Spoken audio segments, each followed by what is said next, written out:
week is in the books, and another Friday is here.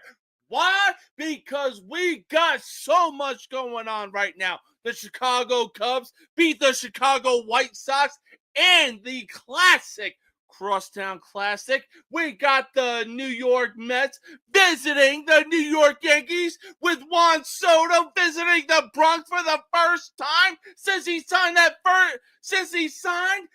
15-year deal with the New York Mets. We got Game 6 of the Celtics versus the Knicks in Madison Square Garden. We got the Florida Panthers going into their hometown to hopefully close out the series as they have a 3-2 lead on the Toronto Maple Leafs. And on top of all that, we got Friday Night SmackDown, baby. Oh my God, what a day it is for motherfucking sports. But, as always, do not forget to click the link in the description of this video. And be sure to click the tab that says True Victory, baby. Why? Because it is National Police Week. Be sure to support our boys in motherfucking blue. Be sure to head to TrueVictory.com and get some apparel that represents our boys in blue, baby. Oh my God. And once you find what you are looking for to represent our boys in blue, the motherfucking police, big shout out to every police in the country. But do not forget to use code NOMERCYSPORTS15 for 15% off your entire purchase if you want to rep our boys in blue. Now, having said that, we got a lot to talk about for tonight's episode, and you're not gonna want to miss it. Why? Because it's time for the most uncut, unfiltered, and uncensored sports talk show you will find on social media. And at the end of the day, you will know whose game this is, with everybody saying No Mercy Sports. Let's get into it, baby.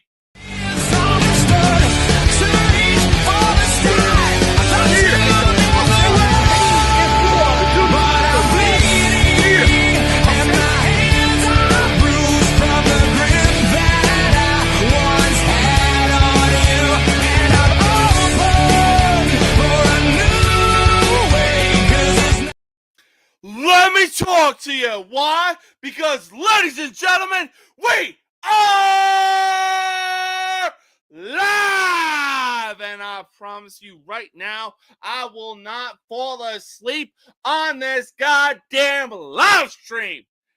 But, man, oh man, like I said, we got a lot of stuff we're talking about. It's gonna be a good one right now.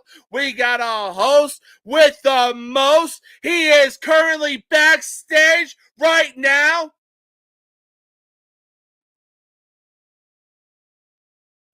Oh, shit. Hang on. Yeah. We got the host with the most. He is currently backstage right now. He is the host of the most villainous media sports talk show you will find on social media. Here he is, baby. I'm a bad guy, the one you love to hate. Andrew Anderson, spitting truth that just can't wait. Got a podcast like a punch right to your face. College sports villain, taking it over the place. I bring the facts whether you like it or not. Dropping truth bombs, giving it all I got. They call me a villain. Well, I wear that badge with pride. Nothing but secrets they try to hide. Hard rock in my veins, rebellious to the core. I won't back down, won't take it anymore. The bad guy of the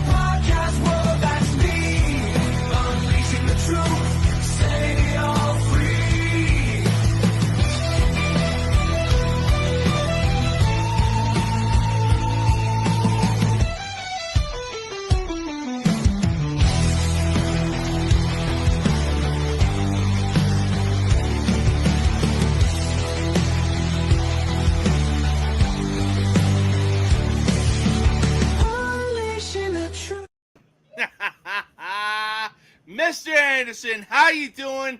And how has your Friday night been going? Pretty good. Just sitting here playing some Assassin's Creed Shadows. You know what I mean? Having a Hey, good old time sitting here with the boy. like you said, Assassin's Creed is the GOAT. And Oh yeah, honestly, I I really cannot even debate it. As far as modern day video games go, not even debatable. oh yeah, man. This game is fun. It's big. It's a big old game. Like had it for a while. I usually don't get but about 30 minutes a day to play, but I'm not even probably but about 20% through, and I've had it for months. Really? Yeah, maybe 25%. That's insane. Yeah, it's huge game. You know what? I love those kind of games. I love it where it feels like you're a quarter of the way through, but then it tells you, you know what? No, you're a tenth of the way through. Right. Okay, you know what?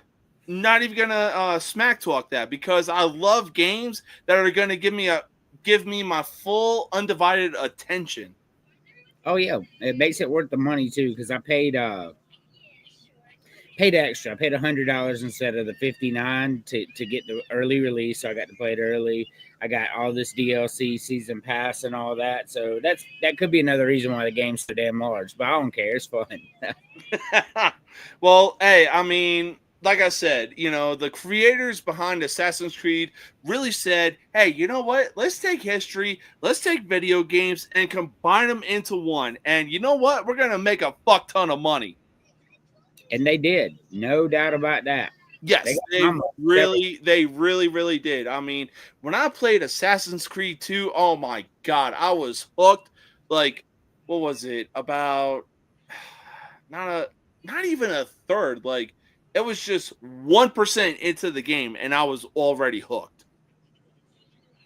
Yeah, so I started with the original, and that I'll be honest with you, the original got me hooked on the series.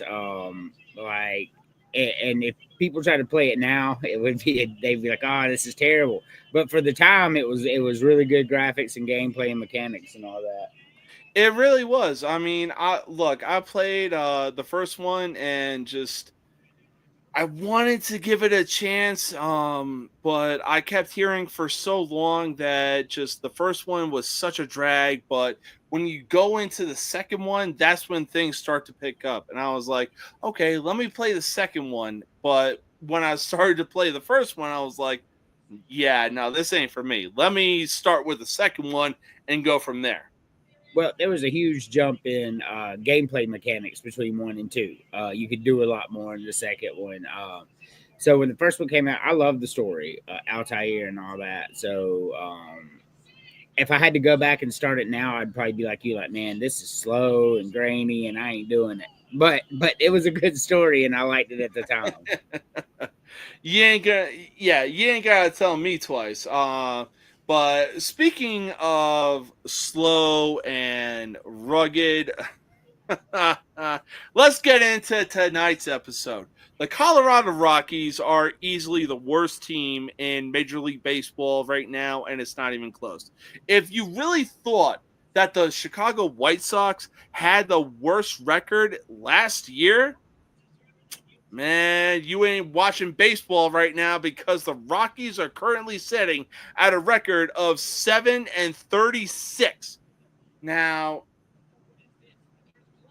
can they bounce back from a bad season like this moving forward and going into the future?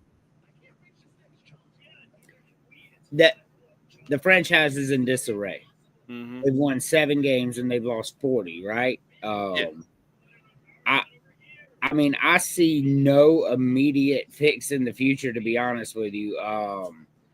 Because I'm looking at it. 7-36, bro. Like your franchise is broken. I've not seen anything, even with the A's as broken as they were, they managed to put together a respectable number of wins. I don't know if Colorado hits 30 wins this year. Like I mean, look, we're going to talk about the Athletics, but yeah, I completely agree. I don't think that the Rockies hit 30 wins this year. And it's just like, yo, you're best off sucking with your farm system instead of signing a guy like Chris Bryant to the contract that he got, and now he's injury prone all of a sudden. The fuck out of here. Losing 130 something games is wild, bro. Wild. It really I have is. a lot of hope for their future, bro. No, I don't. I really don't have any hope for their future whatsoever. I mean, I'm looking at their season right now. I really don't think that they can even bounce back next year or even in the years that come. I don't see it either. I just don't, man. Like, no, you gonna lose 130 games? No, I got no hopes for your future. Facts. But speaking of the NL West, let's stay in the NL West because we got the reigning, defending, undisputed World Series champions, the LA Dodgers. Now, yes, we're a quarter of the way into the 2025 season, but you would seriously think that with the Dodgers being the defending champions, they would have the best record in the league right now. You know, they'd have at least 10 losses on their record. But right now, I'm telling you right now, when I say this, when I look at the Dodgers, I'm getting what you said about the Vikings last year. You know, fool's gold. The Dodgers are giving that fool's gold vibe. Can they bounce back with playing a baseball left? Can the Dodgers bounce back, deliver the best record in baseball, and still deliver the repeat? Oh yeah, for sure. The Dodgers currently do have the best record in baseball. Them and Detroit are tied for the best record in baseball right now. In this moment, so they're right where we expected them to be. They're in the toughest division in baseball. Poor Rockies in the division with the fucking Dodgers, the Padres, the Giants, and the Diamondbacks. I mean, that's a big contributing factor to their shitty record. I'll tell you that. Yeah, but I mean, come on. They lost the series to the Chicago Cubs. They went into Wrigley Field and they continued to get swept. They got shut out 16-0 on their home turf. Well, so they still have the best record in baseball, and they did lose to the Cubs, but let's not play like the Cubs are a shitty team. The Cubs are first in the Central. They put together a pretty good franchise there, so that's they got a squad. There's no doubt about that. No big insult to lose to the Cubs. It's just not. But no, I think the Dodgers are fine. I think we're going to see the Dodgers and Yankees in the World Series again. I just looking at those two teams, they're the best two teams in baseball, and eventually they're going to meet. Is how I feel about it. I don't have any reservations about the Dodgers right now. Come the All-Star break, we'll see where they're at. We'll get a better look at it. But they do have the best record in baseball, and it's hard to knock them for that. And by the way, so does Detroit. I just want to say I told you so. Detroit's really fucking good. Hey, all it took was moving Javier Baez from shortstop to center field, and now he's looking like the 2016 Chicago Cubs version of Javier Baez. The fuck out of here. Yeah, he's looking pretty good.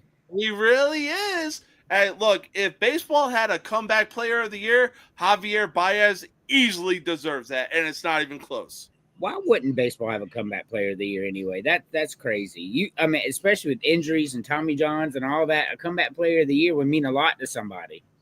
I mean, look, the fall off that Javier Baez had, and now he's bouncing back. He's batting over 300. He has damn near double-digit home runs. He's got double-digit RBIs, and like I said, he's looking like the Chicago Cubs Javier Baez. Yeah. Yeah. But yeah. Look, I'll say this, and I will die on this hill. Like I said, I'm still getting a fool's gold from the LA Dodgers and what they're doing right now. Like, look, you have lost key games. You lost games to the Oakland Athletics, for crying out loud. You shouldn't be losing games like that. And they are currently in second place behind the Seattle Mariners.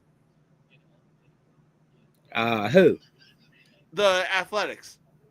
Well, they're in fourth place now after today. Texas is on like a 4-game winning streak or something crazy, 6-game winning streak. So Texas is now in second. Six wins in a row, man. Texas hottest team in baseball right now. But yeah, I was gonna say point, like A's aren't terrible, but they shouldn't be beating the Dodgers. Facts, I give you that. That's fair. I was gonna say the last time I checked, when I was typing up the script, the A's were literally 1 game behind the Seattle Mariners. I was like, Dodgers, that's who you guys are losing to? There's no way. In fact, there's no way that a dude that is making his debut for the Athletics should have a multi-home run type of game against you guys, especially with the roster that you guys have. I'm not denying it. I'm just pointing out that they are the defending champions and have the best record in baseball currently. Oh, yeah. Well, speaking of the best record in baseball, because it is time to all rise for the judge. This dude is literally the reason why the Yankees have as many wins as they do. Why? Because he has a batting average of .412, which is first in the American League, or in the league, depending on how you look at it. He has 15 home runs, which is first in the league. He has 41 RBIs, which is first in the league. And he has an OPS of 1.279, which is first in the league. Is it really time to give Aaron Judge the AL MVP with how he's playing this season right now? Well, can't give it to him yet, but he's currently batting .412. Yeah, .412. Freddie Freeman's batting .370. Pissed me off. Aaron Judge, Schwarber, and Ohtani all have 15 home runs. Aaron Judge leads the leagues in RBI. He leads the leagues in hits. I mean, yeah. See, he's the clear front runner. And Max Fried leads the league in wins too, man. Big pickup there from the Braves. But yeah, Aaron Judge is the best player in baseball right now. And I would, if the award were given today, it goes to Aaron Judge, no question. He is definitely on his way. Unless something crazy happens, I do believe you'll be seeing him get that award. Oh, yeah, for sure. I mean, the way that he's been playing, I mean, people want to say, oh, we're just a quarter of the way into the season right now. But, I mean, look, he is still currently playing at the level that he is still playing at. They had a series against the Seattle Mariners, and man, oh man, you best believe that Judge wasn't walking out of T-Mobile Park with a home run.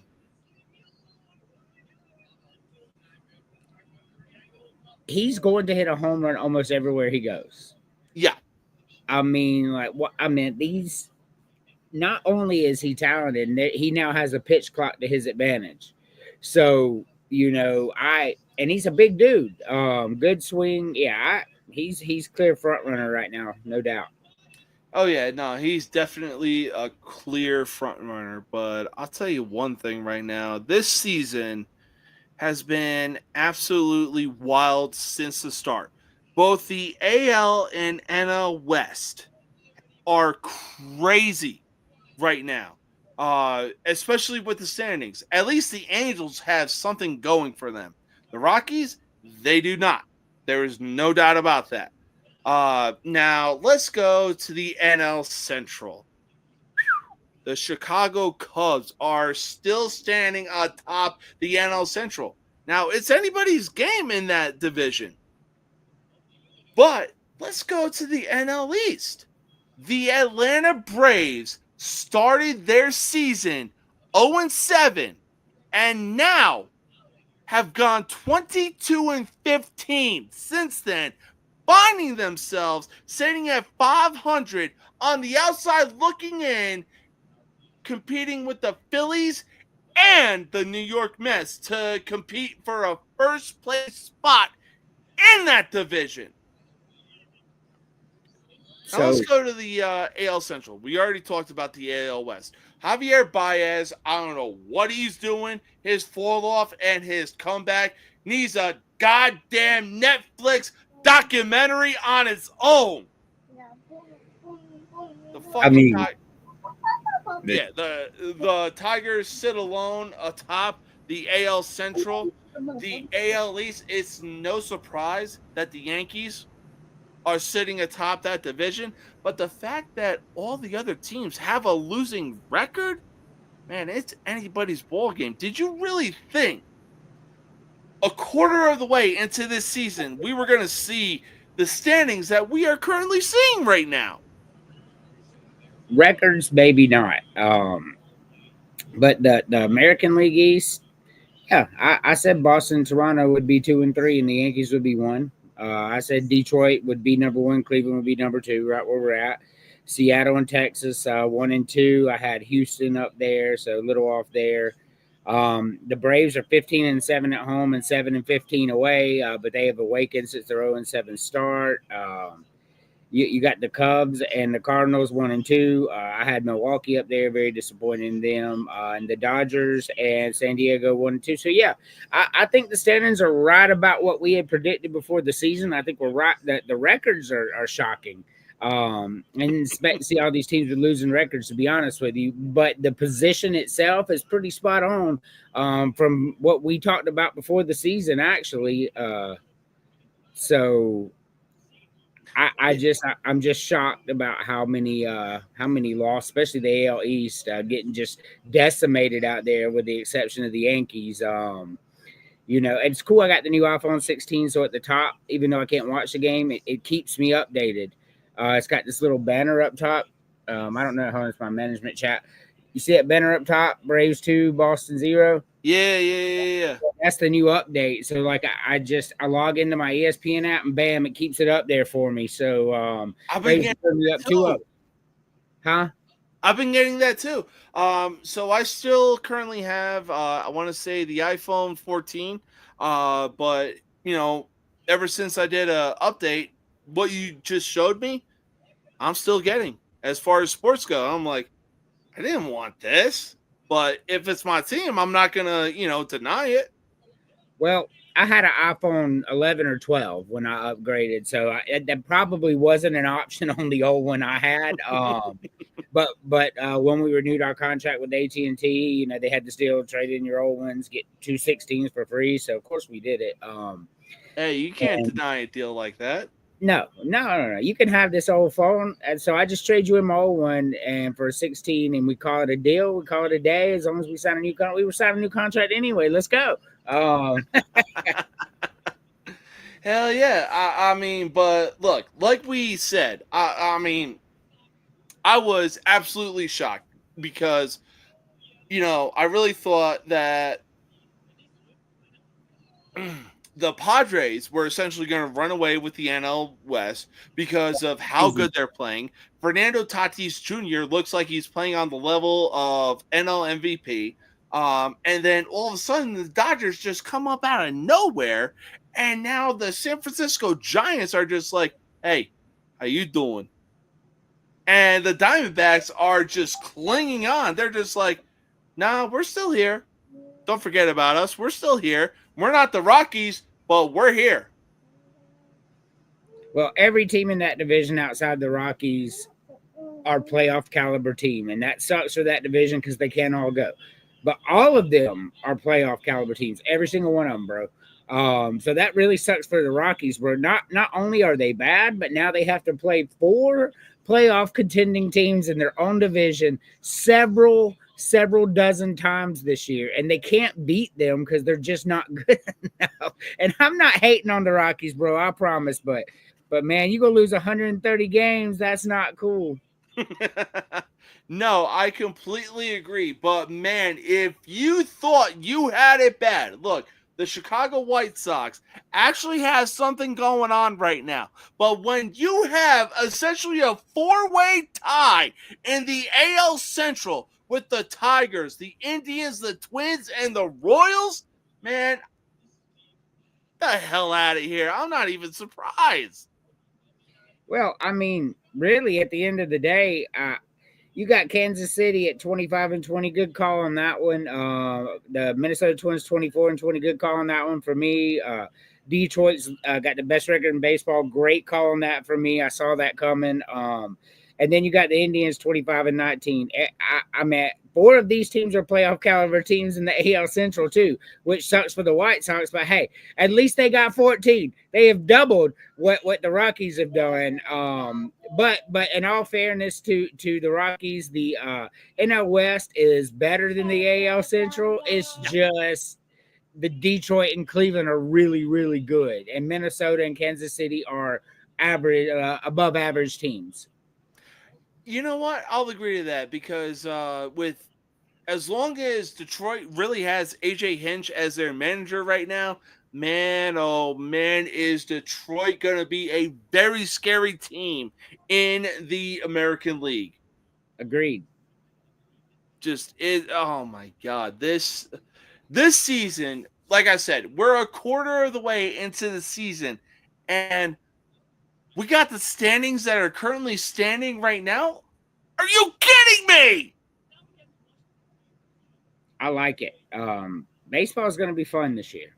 Oh, it's definitely going to be fun. And oh, man, I can't wait to see how the rest of the second quarter of baseball pans out. And man, oh, man, is it ever going to be a good one? Oh yeah, for sure. I get to, as a Braves fan, see us start 0-7 and lead on the track to be the first team ever to start 0-7 and go to the playoffs. So, Ron Jr. is back in AAA ball. He's hitting home runs, so he'll be back to Atlanta probably next week. I said, bring it on. Hey, look, one team I got my eye on because everybody is so infatuated with the New York Mets and the Philadelphia Phillies. I got my eye on the goddamn fucking Atlanta Braves because I was like, 0-7. Y'all really about to have the same kind of season that the Rockies are having right now. Wait, hold up. Y'all actually went 22-15? What? And we're currently beating Boston in Boston 2-0. In the bottom of the sixth, we're leading 2-0. Unfucking real. I'm here for it. Bro, this is why baseball is easily one of, if not the greatest sport of all time, because it is a marathon, not a sprint. Oh yeah. Baseball is Major League Baseball and college football are my favorite too. Like that's a fact. I'll give you that, and there's no doubt about that. There's no doubt about it. Like, look, Robert Manfred is the dumbest owner of Major League Baseball of all time, but you can't deny what baseball is doing right now. Imagine what baseball could be doing if there weren't blackouts. That's true. But no, I like the additions that he's done. As a pitcher, I hate it, but as a fan, I like the pitch clock because it's going to save it for Gen Z. Then you've got the Ghost Runner, which I don't like, but I get it. At first I was like, Ghost Runner's so stupid, blah, blah, blah. And then I'm like, all right, so let me think about this logically, right? All right, you're in extra innings and you're a pitcher, right? And now the dynamic changes. There's a man on second, no outs, go. That's pretty cool. I'm coming around to the Ghost Runner. Oh, yeah, no, for sure. I mean, look, I know that, Robert Manfred hasn't essentially been a good businessman when it comes to baseball, but when it comes to actually improving the game, he's actually done some good things. The Ghost Runner on second, the bigger bases, the pitch clock. I mean, he's the Yankees were the discussion of topic when they had the torpedo bats, but it was like, hey, they have bats that are within regulation of the MLB standard. Oh, yeah. Like, don't be mad because, you want to hate the Yankees for another reason. Be mad because your team didn't think of it in the first place. I mean, no different than the steroids of the 90s. I mean, except this time they've approved it. You know what I would love to see? Speaking of the steroids, what I would love to see, a home run derby, a six-way tag match. Barry Bonds, Mark McGuire, and Sammy Sosa versus Aaron Judge. I know he's on the DL right now, but Giancarlo Stanton. Oh man, who's currently Cal Raleigh. Just all natural hitters versus the steroid guys. I would pay good money for that. The steroid guys are going to win that because if you watch during that era, bro, a pop up foul was a home run during those days. I mean, yeah, that's true. Plus, what was it? The 2000 home run derby in Milwaukee Stadium. Sammy Sosa was launching nukes. And man, oh man, it was crazy. But you know what? Cal Raleigh aside, I'm gonna take somebody from the steroid era and put it with Giancarlo Stanton and Aaron Judge. I'm taking Ken Griffey Jr. from the steroid era and putting him with Aaron Judge and Giancarlo Stanton. In a home run contest? Hey, Ken Griffey Jr. was, say what you will, but that dude, Ken Griffey Jr. was launching nukes. Yeah, I love Ken Griffey Jr. One of the players in the steroid era that did not use steroids. If I'm taking strictly hitting, it just depends on which rules we're using. Hold on.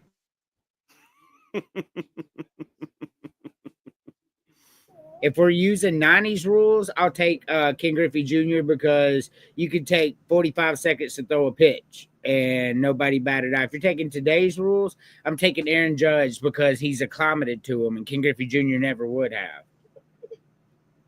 You know what? That's fair. That is fair. But let's not deny the fact that Ken Griffey Jr. had the sweetest swing of all time. Oh, yeah, that's for sure. I meant like anybody. Especially for a left-hander. Right. People are lying if they say it's not. Oh, yeah. Yeah. Look, hey, everybody out there, to the 27 people that are tuning in right now, if you really think that Ken Griffey Jr. didn't have the sweetest swing in baseball of all time, you're lying to yourself.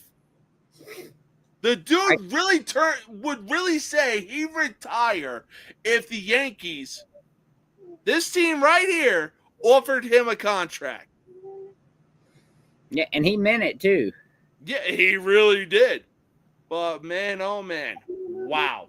Like the home runs that he hit, I mean, the speed that he had, the power, just, mwah, chef's kiss. Correct. Oh boy.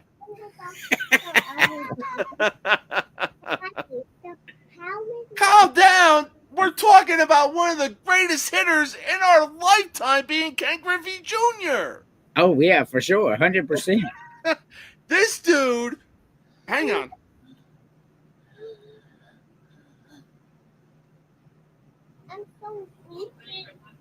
This dude really made wearing a hat backwards look cool. He did. He 100% did. I wore my hat backwards maybe because of him for a little while. Oh, for sure. And then, look, I'm going to say this. Backyard Baseball, I believe it was 2000 or 2001, when they had Ken Griffey Jr., the dude had his hat backwards. Yes, he did, and that was really cool. Oh, yeah. Look, I love me some Ken Griffey Jr. I got to tell you, I was a Braves fan, and of course, and all that, but I was a big fan of Ken Griffey Jr. He was my favorite. Him and Ozzie Smith and Andre Dawson were my three favorite non-Braves. Ozzie Smith, the motherfucking wizard. The Wizard. What was it? His backflip before he would take his position as shortstop? Yes. So I actually have a book that my wife gave me that I actually heard about on ESPN radio. It's called, I believe it was called Got Your Number. And it was, a book with 99 chapters, and each chapter was 3 pages long. First chapter in that book, Ozzie Smith. Yep. I'm like, you know what? Not even going to deny that. Not even. Rightfully deserved, because the man was not only was he a magician at shortstop, but what he did going out to his position really made him a fucking legend. For sure. I agree.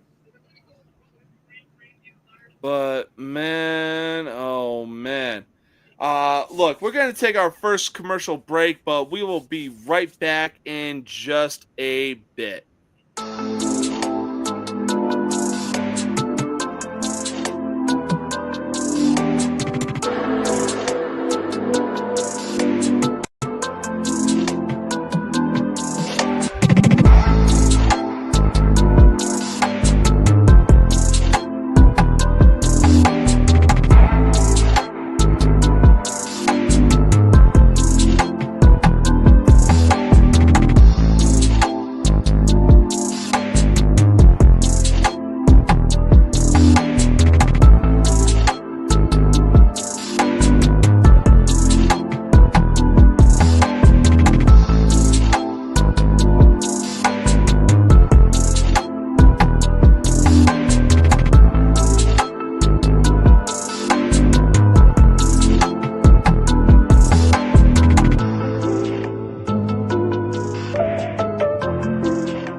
To hate Andrew Anderson, spitting truth that just can't wait. Got a podcast like a punch right to your face.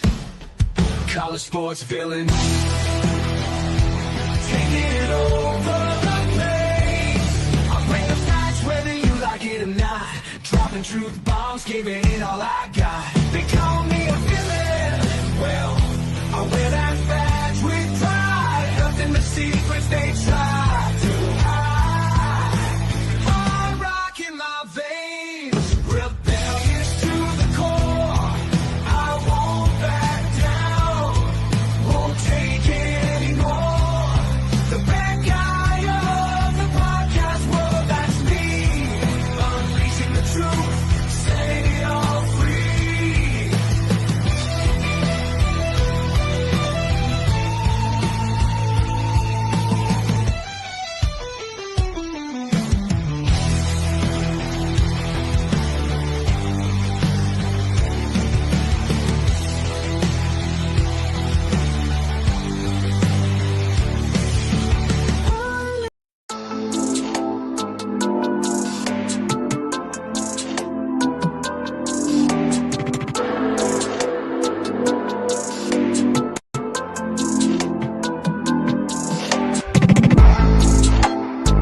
right. Welcome back to the most uncut, unfiltered, and uncensored sports talk show you will find on social media.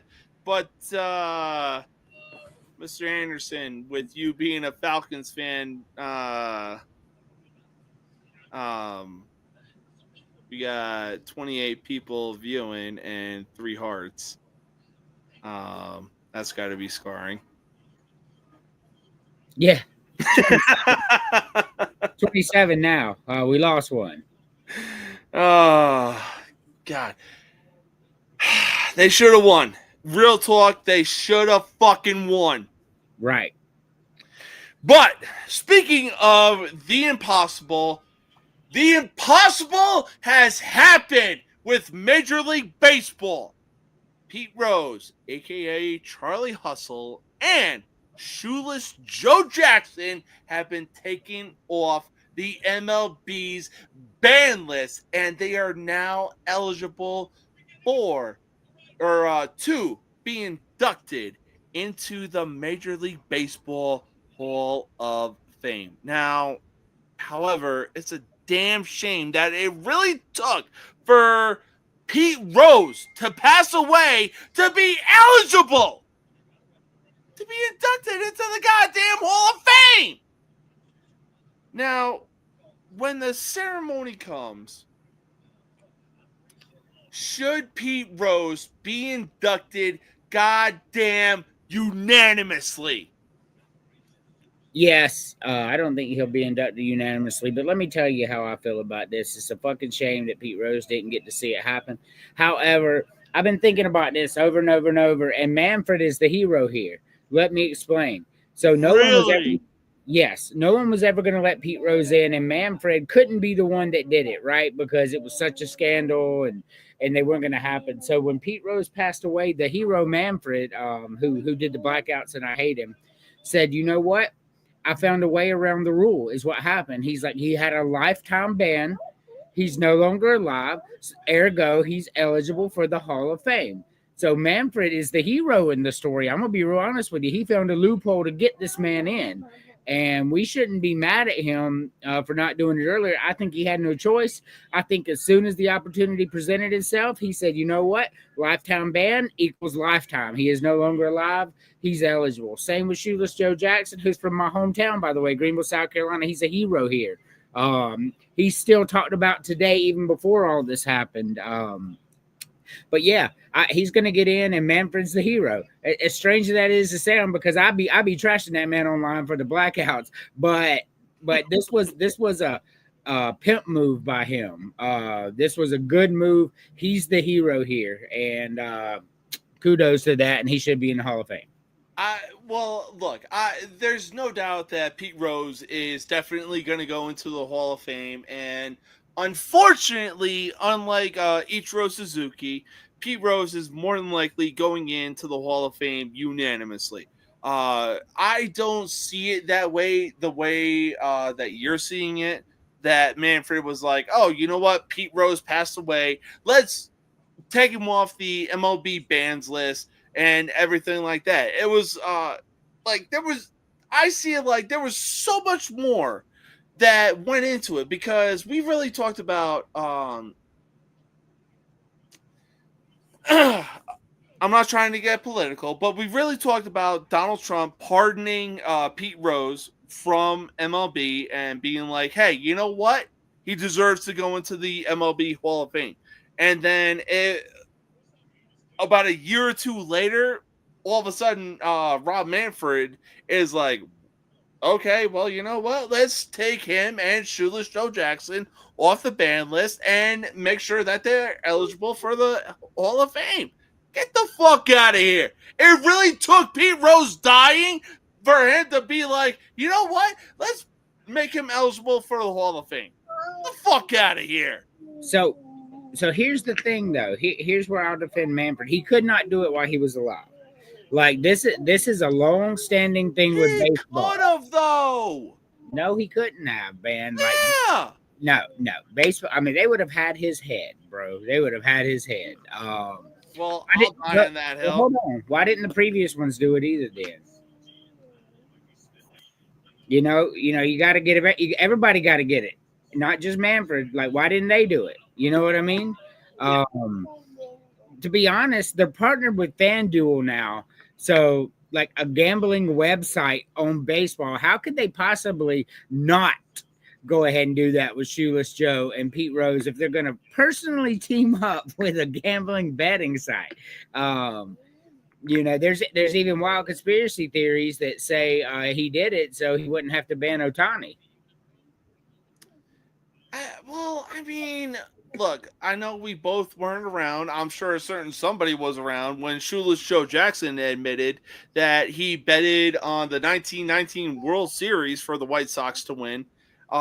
We already know that we were already around for Pete Rose to admit that he bet on Major League Baseball. But at the same time, it's like, yo, Pete Rose admitted it. We still yet to hear from, I don't know if A-Rod admitted it. I damn sure don't think that Barry Bonds admitted it anytime soon. But at least Pete Rose admitted what he did. Well, neither Barry Bonds nor A-Rod are in the Hall of Fame. So that's that their voices don't matter.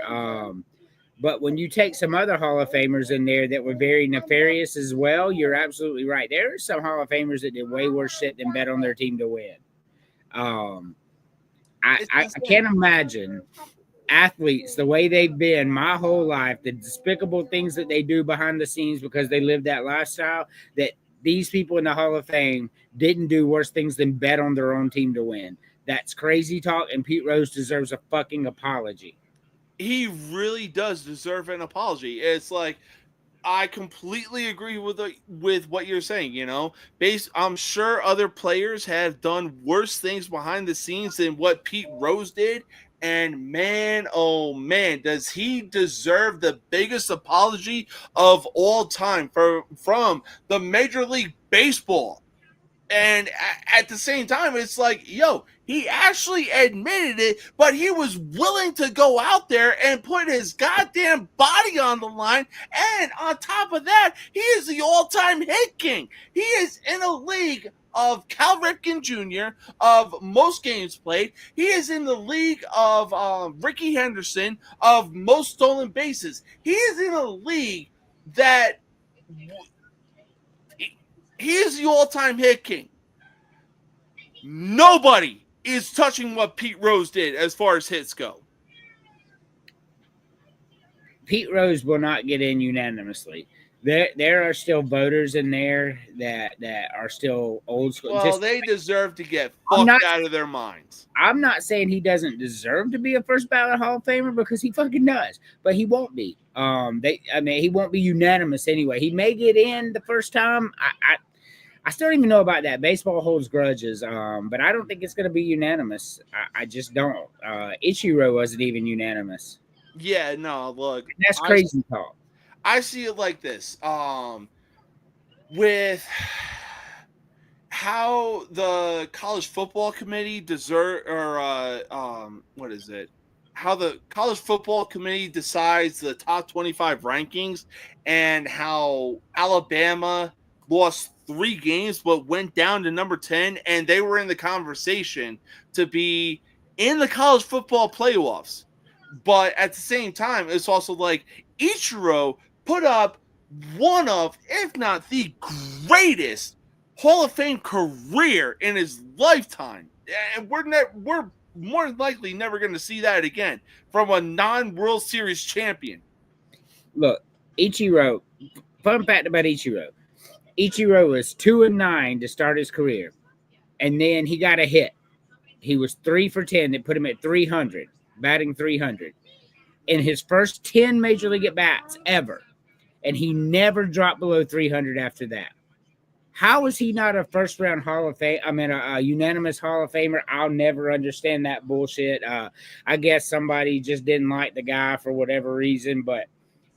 He's more than likely a Yankees fan, but look, right. I'm a Yankees fan, and I even think that Ichiro should have gone into the Hall of Fame unanimously, and it wasn't even close. Yeah, it makes no sense. It doesn't make any sense. And it really says that it's like, yo, if you think somebody shouldn't have gone into the Baseball Hall of Fame unanimously, you need to come forward, you need to make your name announced, and you need to have a reason why. Right. Like, that is some straight up bullshit. Yeah, there's no reason he didn't make it. That's crazy. Like he was one of the probably top 3 most dangerous hitter of all time. Not home runs, just hitter. Look, I'm a Yankees fan, and outside of Ken Griffey Jr., Ichiro Suzuki was one of my favorite players of all time. And it's not even close. The man was a speedy fucking bastard. Oh, yeah, for sure. Like, I saw a routine ground out, and I was like, okay, well, you know what? He's probably going to get thrown out. He's safe? What? Oh, yeah, that dude was fast. I don't know what he was doing. He was probably training with Bruce Lee or something. Hey, look, man, that you take the discipline that those Asian countries have, huh? No. You take the discipline that those Asian countries have, like in their culture. Don't worry, Emily. I'm not falling asleep on this live stream. It's okay. We got you. She said, "We got you."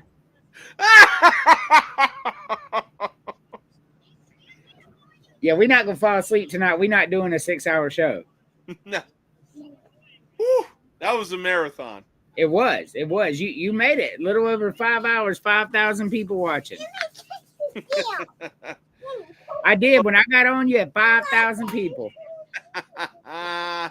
That should yeah. reach 20,000 viewers. Hold on. He's rambunctious right now. Rambunctious Rungrat. Yes, he is. It's a gun. Pull the trigger. Pull the trigger. Pull the trigger. Yes. Do it again. What are you watching? I am currently watching the Boston Celtics versus the New York Knicks right now. And yeah, the Knicks are currently up 33-20 with 9:20 in the first half. Oh, nice. Oh yeah. And last I saw, the Yankees were up 6-1 on the Mets. Ooh. 1 second. Yes. Speaking of, like, I honestly don't even care about SmackDown right now. I just want to see what the Panthers do, what the Knicks do, and it's crazy. It is crazy. But speaking of basketball, the Cleveland Cavaliers both showed and proved why it doesn't matter what you do during the regular season. It's all about how you finish this season in general, and that's including the playoffs. They got bounced by the Indiana Pacers in the second round of the Eastern Conference semifinals in not 1, not 2, not 3, not 4, but 5 games. Yep. Is it true, as the old saying goes, it's not about how you start the season, but how you finish the season? Yeah, Cavs are sitting at home. That's how they finish their season. Very true. I mean, right now we're currently watching the New York Knicks, Boston Celtics. The Indiana Pacers are waiting to see who their opponent is going to be in the Eastern Conference Finals right now. And man, oh man, the same can be said for the Minnesota Timberwolves in the Western Conference Finals. Isn't Tatum out for the year? He is, unfortunately. Yeah, he is taking this series. He really is. I mean, the Celtics were on their home turf at the TD Garden. I really thought that the Knicks would close it out there, but Boston still found a way to keep themselves alive. Hey, prayers out. Look, I'm a New York fan, but prayers out to Jason Tatum. Look, my parents taught me a long time ago. It doesn't matter if you hate the Patriots, the Dallas Cowboys, the Philadelphia Eagles. Who do you hate? Who, me? Yeah, I hate the 49ers and the Saints. Yeah. yeah. It doesn't matter who you hate. You just hate to see a player go down with a serious injury. Yeah, you do. Yeah, it doesn't matter. Like, look, if you're a diehard fan, you see something like that happen. No, you just cannot help but feel bad for them. Correct. I mean, look, I was 18 years old when I saw Tom Brady go down with I believe an Achilles tendon injury, Yes. and I was like, good. I hope you out for the entire season. Man, my mom wanted to smack me into next year. She's like, no, don't you ever wish that upon a person. I was like, what are you talking about? We hate Tom Brady. She goes, no, he is a professional athlete. And it doesn't matter who we hate to see something like that happen, no matter how good he is. Yeah, for sure. I hate it. It looks like the NBA is going to end up as boring as it started, though. To be honest with you, I have a question though. Monday, are you available for Legends of the Squared Circle's return? Yachty, no, I am. Look what I got. Roman Reigns. Ooh. The American Nightmare, Cody Rhodes. Okay. Hulk Hogan and John Cena. Got some new prizes. 4 of the greatest of all time. Or 3 of the greatest of all time, I should say. Yeah. 3 of the greatest. And Cody Rhodes, he's a legendary family and a champion, so it's cool that we got it. Yeah, I mean, like it says in this entrance music, wrestling has more than one royal family. For sure, 100%. But yeah, I'm excited. I get off at 5 on Monday. I've been waiting for the return. Worst case scenario, me, you, and Terry get on there, and we have a good show. Hell yeah! But I'm rocking New York right now. I mean, tonight is absolute madness. For sure. We got the Mets visiting the Bronx with Juan Soto going in there for the first time since he signed that 15-year deal. And they are currently down, the last I checked, 6-1. On top of that, we got the New York Knicks leading the Boston Celtics in Game 6 of the Eastern Conference semifinals. Now, should New York City consider having the National Guard on standby for what's about to happen for both results of the Yankees versus Mets and the Celtics versus the Knicks? New York will be raucous and have fun, but it's not Philadelphia. Like, in Philadelphia, whether they win or lose, they're burning the city to the ground. New York is not that crazy. They will be. I beg to differ.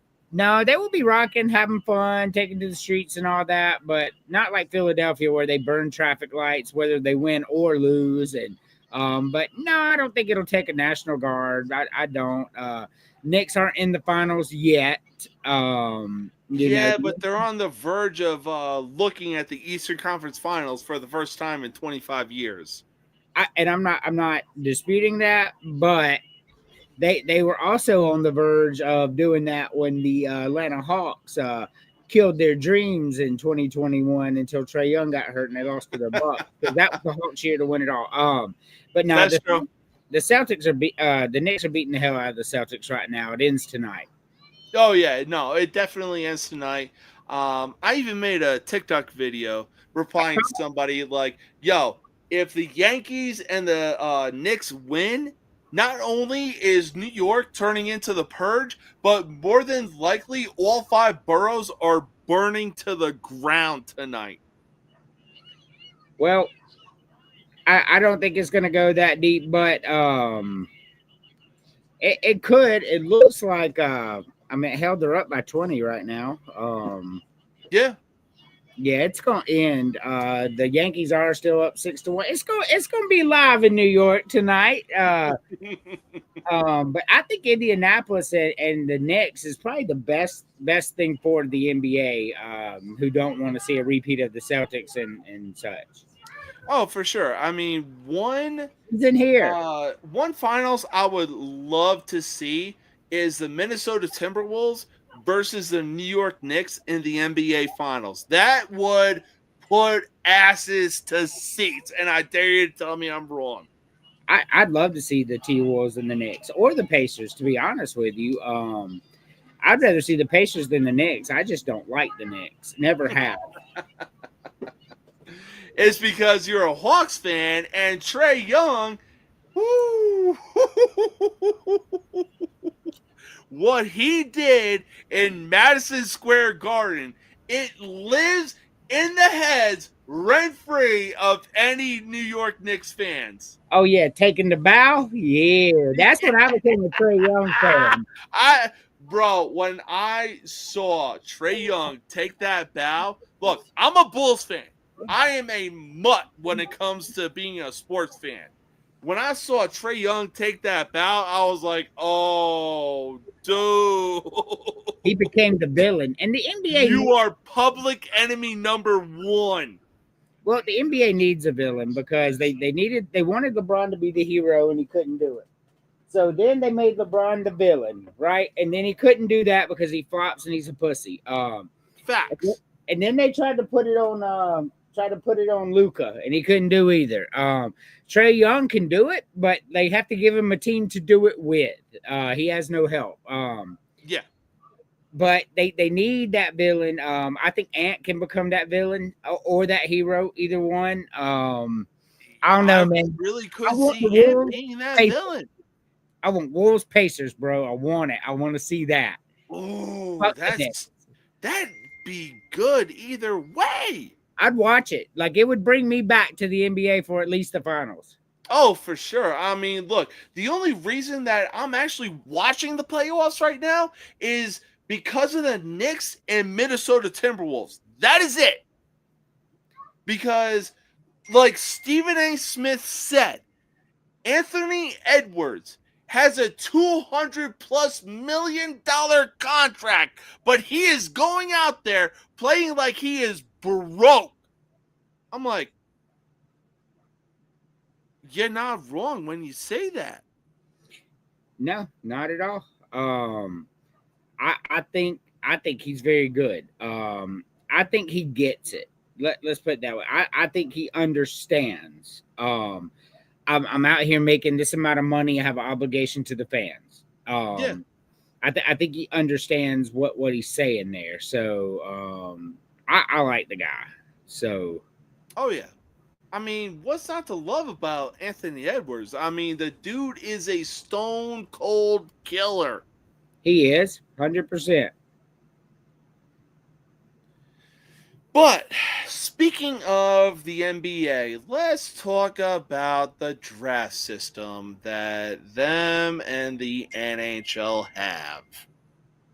You would seriously think that with the NHL, 3 teams, being the Predators, the Blackhawks, and the Sharks, having the 3 worst records in the league, they would, do something like what the NFL does for their draft system. Nah! With the first pick in the NHL draft, the first pick goes to the New York Islanders, who finished 35, They had a 1% chance of getting the first goddamn pick in the NHL draft. But hey, it's not like the NBA could top that. Not like the Dallas Mavericks traded away their best player to the goddamn LA Lakers. So, I am not a conspiracy theorist. You know this. Yeah. But LeBron cried for some help. The league made Luka go to LA, and in response to Dallas, I guarantee you the backroom deal was, hey, we're going to make Luka go to LA for LeBron's last run and see what we can get done here, superstars together. But in return, we're going to make sure you get the first pick. I almost guarantee it. Yeah. How the... Like, that pissed me off to no fucking end. Like, so Nico Harrison makes the dumbest trade of all time, and in return, the Mavericks get the first pick in the NBA draft? Wouldn't it be awesome if Cooper Flag decided to go back to Duke for another year? Because if he did, he'd still make $3-4 million. I would die. I was about to say, look, as dumb as Nico Harrison is, imagine if the Dallas Mavericks just went over him and were just like, you know what, we're going to take you. Not you, Cooper Flag. We're going to take this guy instead. Nico, there is no way you're that stupid. No. The franchise really fell apart when Mark Cuban got bullied out of his role. He shouldn't have, though. Mark Cuban really said he would rather divorce his wife than trade Luka Doncic. I mean, yeah, but, he did some shady stuff. And, they told him, either sell the team or we're going to let this stuff come out. And unfortunately, you can't do shady stuff or you get blackmailed. Yeah, that's true. So that's. But, he was a good NBA owner. Got himself a ring with Dirk. Took out the Miami Heat. Legendary owner. Went on arguably the greatest NBA championship run of all time in 2010, 2011. Yeah. So there's no doubt about that.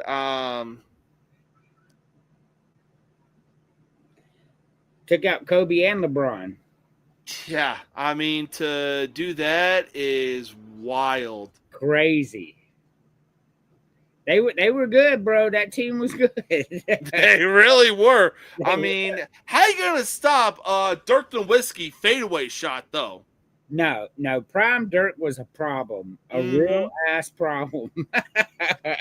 Look, Prime Dirk was such a problem that I was seeing commercials of LeBron for a Nike commercial doing a Dirk Nowitzki fadeaway. I'm like, you can do all the fadeaways you want, dude.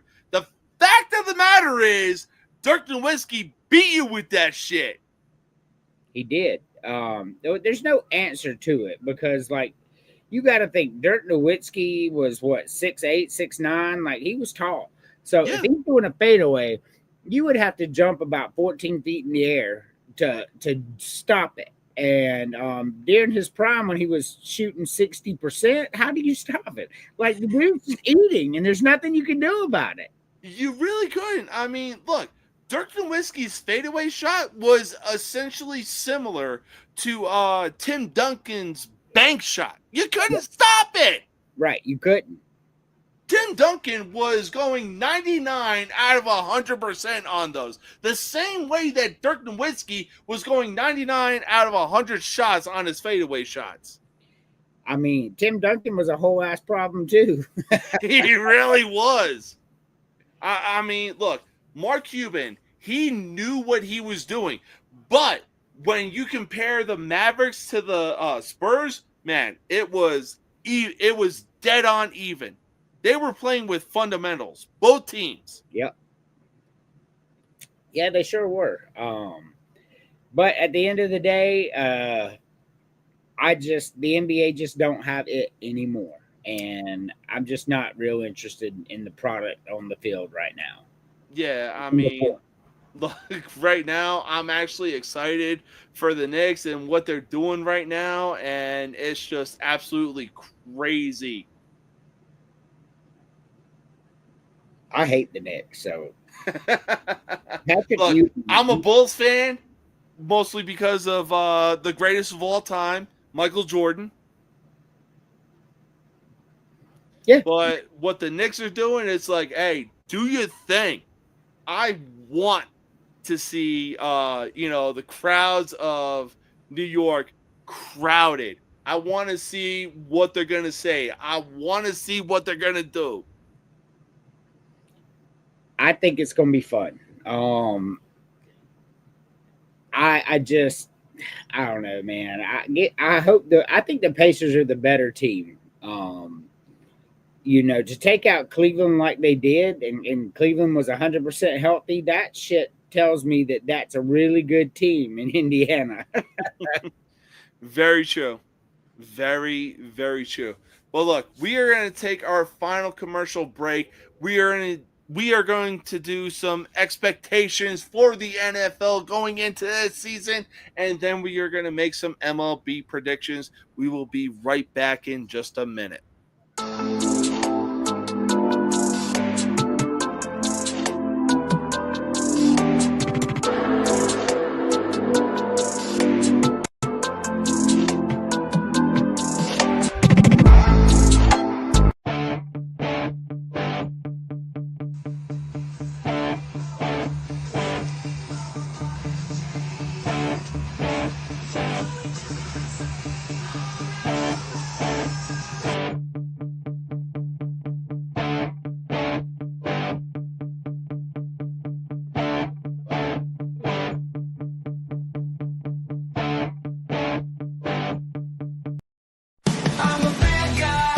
The one you love to hate. Andrew Anderson, spitting truth that just can't wait. Got a podcast, like a punch right to your face. College sports villain, taking it over the place. I'll bring the facts whether you like it or not. Dropping truth bombs, giving it all I got. They call me a villain. Well, I wear that badge with pride. Nothing but secrets they try to hide. I rock in my veins, rebellious to the core. I won't back.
The one you love to hate.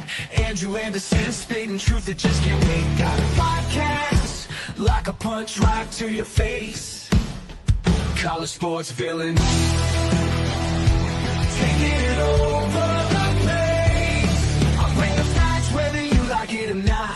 Dropping truth bombs, giving it all I got. They call me a villain. Well, I wear that badge with pride. Nothing but secrets they try to hide.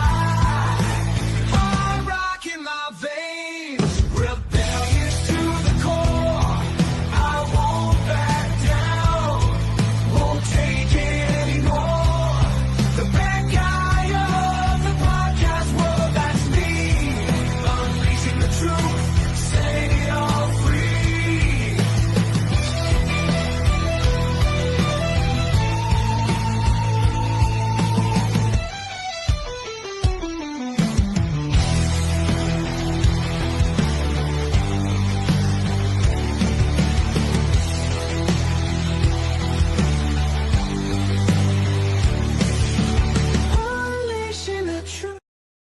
All right. Welcome back.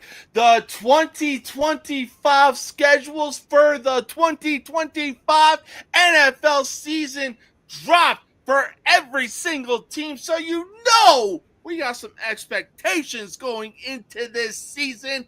Let's start with the AFC East. Alrighty. I'm pulling it up as we speak. So I honestly think that the Buffalo Bills come out on top. There's no doubt about that.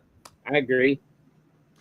But I think there are two dark horses in the AFC East, and it ain't the New York Jets. New England did not get that much better. They went 4-13 last year. They didn't do enough.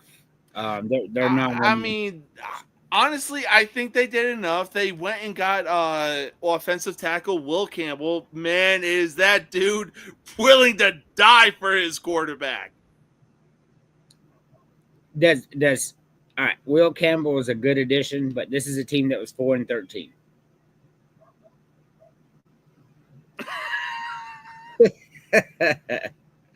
Terry, I'm a Yankees fan so long as the Cubs don't play the Yankees.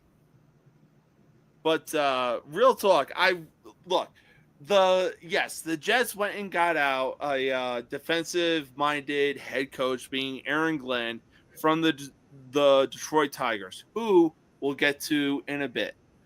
But the Jets have had a defensive-minded head coach, being Robert Saleh.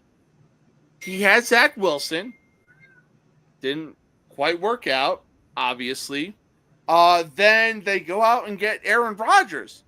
Dude lasted 4 plays 2 years ago. Then, all of a sudden, he's healthy, and it shows that Zach Wilson was a better quarterback than Aaron Rodgers? Make it make sense. I don't think it was a reflection on Aaron Rodgers. I think that team's just fucking bad, top to bottom, and you can't just patch a over the hill quarterback into that system and expect them to win. Aaron Rodgers in his prime was a whole ass problem, but this ain't Aaron Rodgers in his prime. This is Aaron Rodgers in his mushroom phase. That's true. It's not the same. That was never going to work. The Jets are going to now. I do believe the Patriots will finish above the Jets this year. I do believe that, but I think Miami's going to be the problem. Oh yeah, no, Miami is definitely going to be the problem, mostly because Tua Tagovailoa, whether it's 5 weeks into the 2025 season, or depending on how the season goes.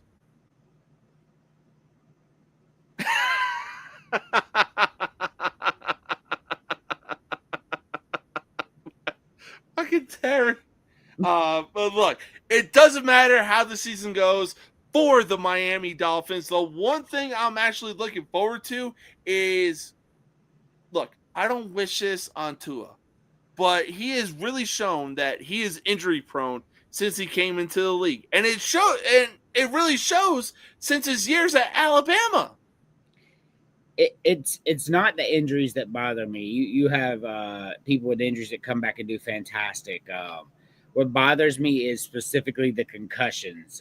He's had a good number, which means CTE is a real possibility for him. And I understand he's medically cleared to play, and he can sign on the dotted line saying he can play, and I get all that. But at the same time, Steve Young cut his career in half. He was probably the best quarterback in the league when he got that last concussion. He decided to walk away. Bro, you've got probably $50 million in the bank, close to it. Like you're not going to be the GOAT anyway. Hang it up, take your $50 million, enjoy your wife and kids, and I'd love to see you play, but take care of yourself, bro. And Steve Young was playing in a league where it was okay for a guy like Mike Singletary to just bulldoze you. Right. Yeah, for sure it was. It was a different world. I don't know, man. I think he needs to walk away. I hate that for me because I'm a Mhm. fan. But like, you got 50 million, you got a wife and kids, bro. I'm calling it a career at that point. For sure. Look, I was even going to say the Miami Dolphins. Why? Because I want to see Zach Wilson go on a redemption tour and show a team like the New York Jets why every quarterback they have ever drafted has been set up for fucking failure. Whether it's Geno Smith, Sam Darnold, Zach Wilson, fucking okay, well, you know what? They have Justin Fields, but that's not the point. Look, just go out and get you some women aged 37 through 45, and Zach Wilson's on the board. Yeah, he is a cougar hunter. He is, man. That's how he's like, you can keep the bonus. I just want these specific demographics. I mean, look, Zach Wilson is if I'm not saying, like I said, I'm not wishing that Tua gets injured, but No, if Zach Wilson goes into the situation that he goes into, the Dolphins really have some serious weapons going into this season. They yeah, gain the only weapon the Titans have, NWI, they to do. add on top of what they have with Jalen Waddle and Tyreek Hill. They got weapons. Buffalo, like you said, is still the class. Buffalo's going to win. I think Buffalo may win 15 games next year. I can see that. I think Buffalo and Miami are going to go to the playoffs out of this division. All right, let's get on to the next division. Look, if you're a true football fan, you know this division is the most competitive division. If you're casual and you want to think that your division somehow is the most competitive division, you're obviously a fucking casual. Let's move on to the AFC North. I will agree with you, but I will also say the AFC West this year is going to be fucking ballers. But we'll get to that. Oh yeah. No, I don't doubt that. But the AFC North, I think it's going to be no surprise that the Baltimore Ravens take the AFC North. Yeah, I think the Ravens. Yeah, Ravens have the best team for sure. Oh yeah, and then I also think that the Cincinnati Bengals are going to be the second place team. I do too. Not only did they add, it does seem like Burrow's real healthy. He's had a few injuries, so people think that he's old, but I'm pretty sure Burrow's only like 28, right? Like he's still 2019. Yeah, no, he's up there. He's definitely up there in his late 20s, but he's got some juice. Yeah, I mean that's what I'm saying. So some of he's 28. Some of these quarterbacks like Aaron Rodgers are playing to their 40 at a high level, just like Tom Brady. And Joe Burrow definitely has the genetics to do that as well. I think he stays healthy, the Bengals may compete for the division. I could see that too. I mean, they also signed Jamar Chase and T. Higgins to what, a 5-year deal? Yep. Respectfully so, because those two guys are the reason why the Bengals were actually winning games. For sure. Absolutely. They're gonna be good. That's my synopsis. I think Pittsburgh's gonna be a 500 team. I think they'll be 9-8, 10-7 again. Yep. And I think Cleveland's gonna be even worse. Yeah, no, for sure. I mean, the quarterback room that they have I think look, Dylan Gabriel is good. I mean, but you also got to be a stupid ass franchise to actually realize, hey, you know what? Maybe it wasn't a good idea to sign Deshaun Watson to a 5-year fully guaranteed contract. 4 years in, you're really deciding that now? Yeah, that was weird, man. Bro, really the Browns really ruined the QB market with that trade. They did, and then they drafted 2 quarterbacks in the draft, knowing they didn't have room for them. Signed Joe Flacco, like it's, I don't know, man. It's a crazy situation in Cleveland, and none of those quarterbacks are going to lead them to any better record than 5 wins this year. They didn't get any better anywhere else, and they only won 3 games last year. I like Shador Sanders or Dylan Gabriel are not going to improve that much, if No. any. The only thing that Shador Sanders and Dylan Gabriel are actually going to learn from Deshaun Watson is how to get a happy ending. Cleveland gonna be real bad again. They really are, unfortunately. They are. I really have more faith in a guy like Johnny Manziel as a quarterback. Yeah, Johnny Manziel was wild too. Johnny Manziel, he might as well be in this quarterback room. That's facts. That is facts. But speaking of quarterbacks, let's get to the AFC South. Because there is a certain somebody that really believes that a guy like Brock Purdy actually deserved the contract that he actually was given. Nah.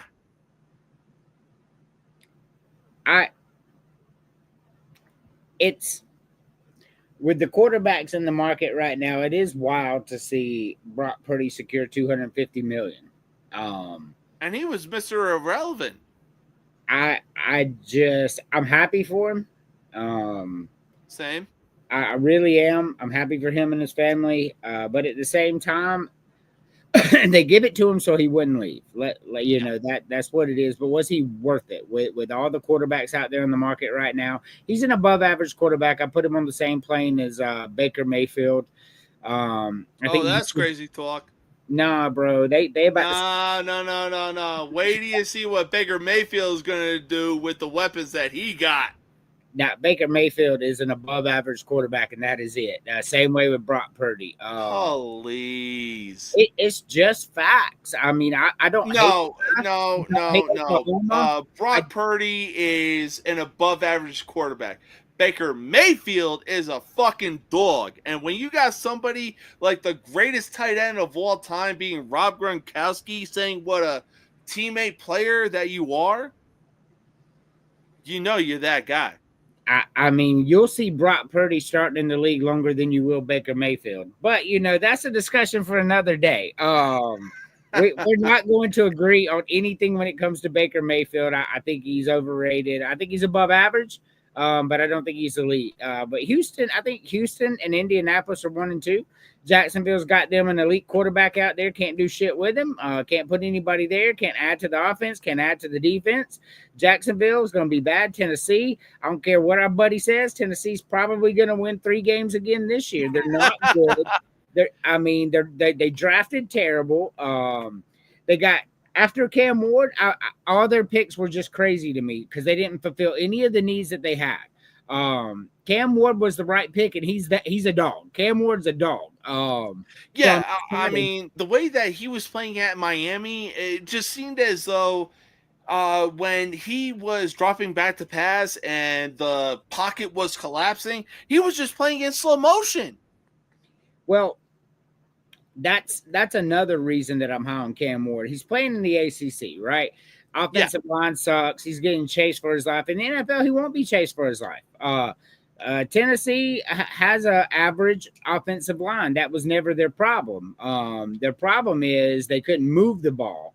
Will Levis sucks. The running back, they let him go and signed to nobody. Can't name a wide receiver on the team.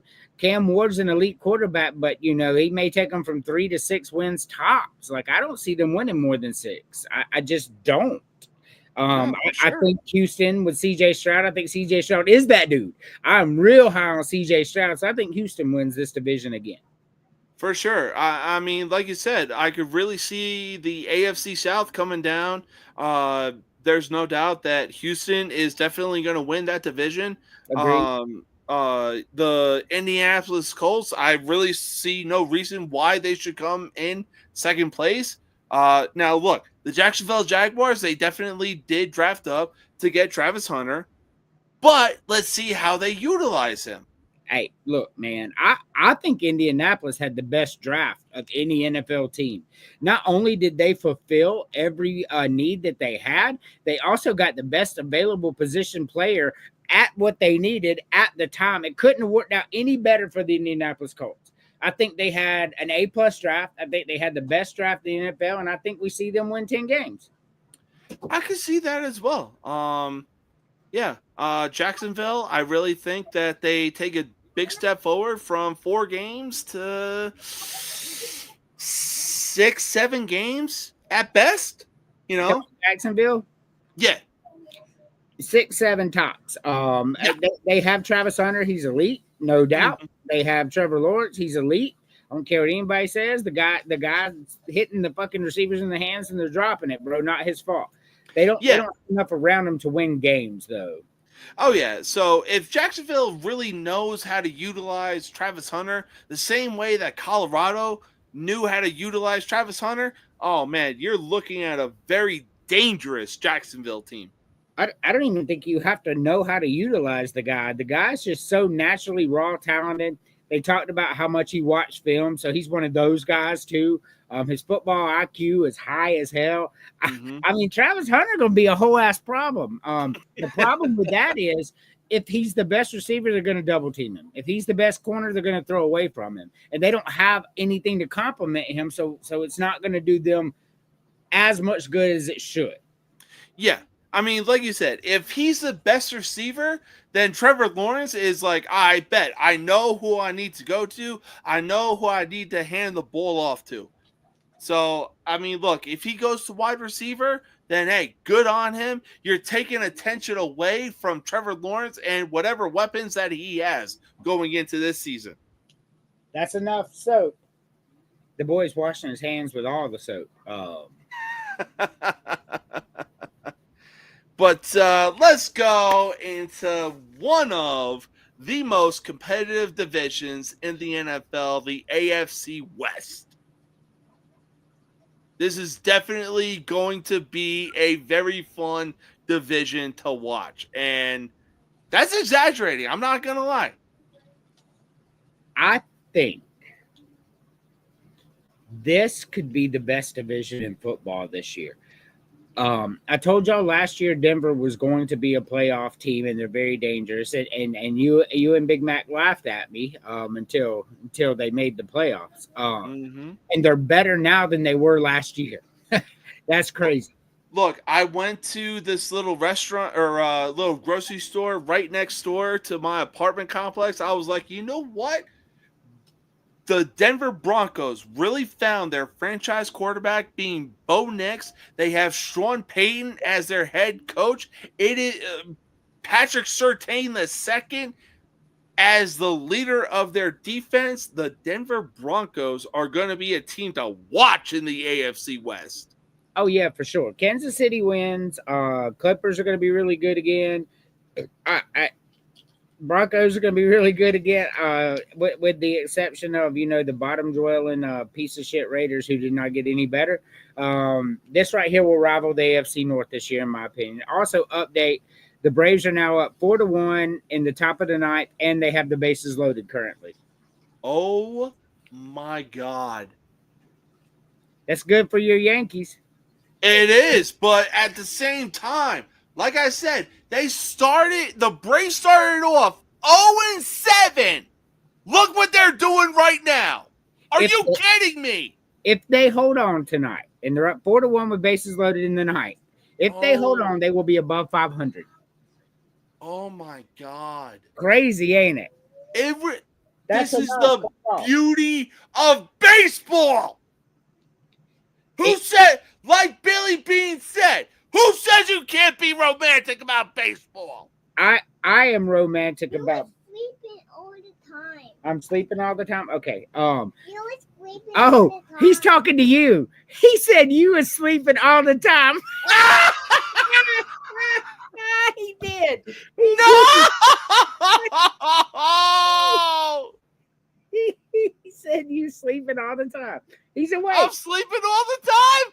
So listen, when that episode happened and you took your nap, he got on the screen with me and he goes, "Wake up, James. I just want James to wake up." You can go back and watch it. He did, I swear. Oh my! He's awake now. Go show mommy your big heavy diaper. I swear, go back and watch it. He's like, "James, wake up, James." And then he came over here and roasted you just now and said, "He sleep all the time." I said, "Me?" He said, "No," and pointed at you. Oh my God, that's beautiful. That's beautiful. That is fucking beautiful. Oh my God.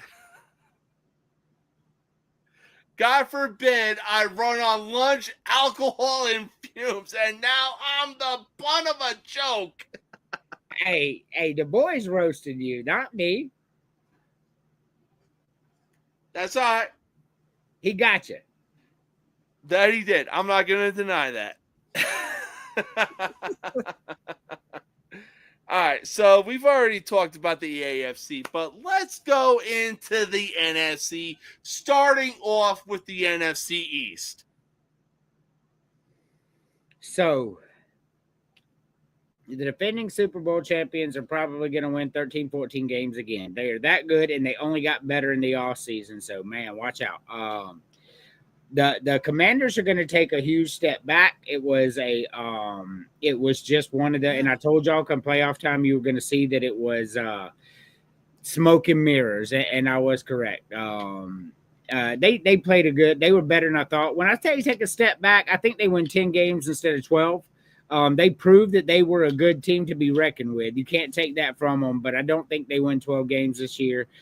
Dallas won 7 games last year. I think you see Dallas take a step up this year. I think you see them win about 9, 10 games as well. And I was actually about to say, do you see them competing with second with the Washington Redskins? I do. I think fair. that's going to be a good battle for second. And I think the Giants take a good leap forward. I think the Giants did well in the draft.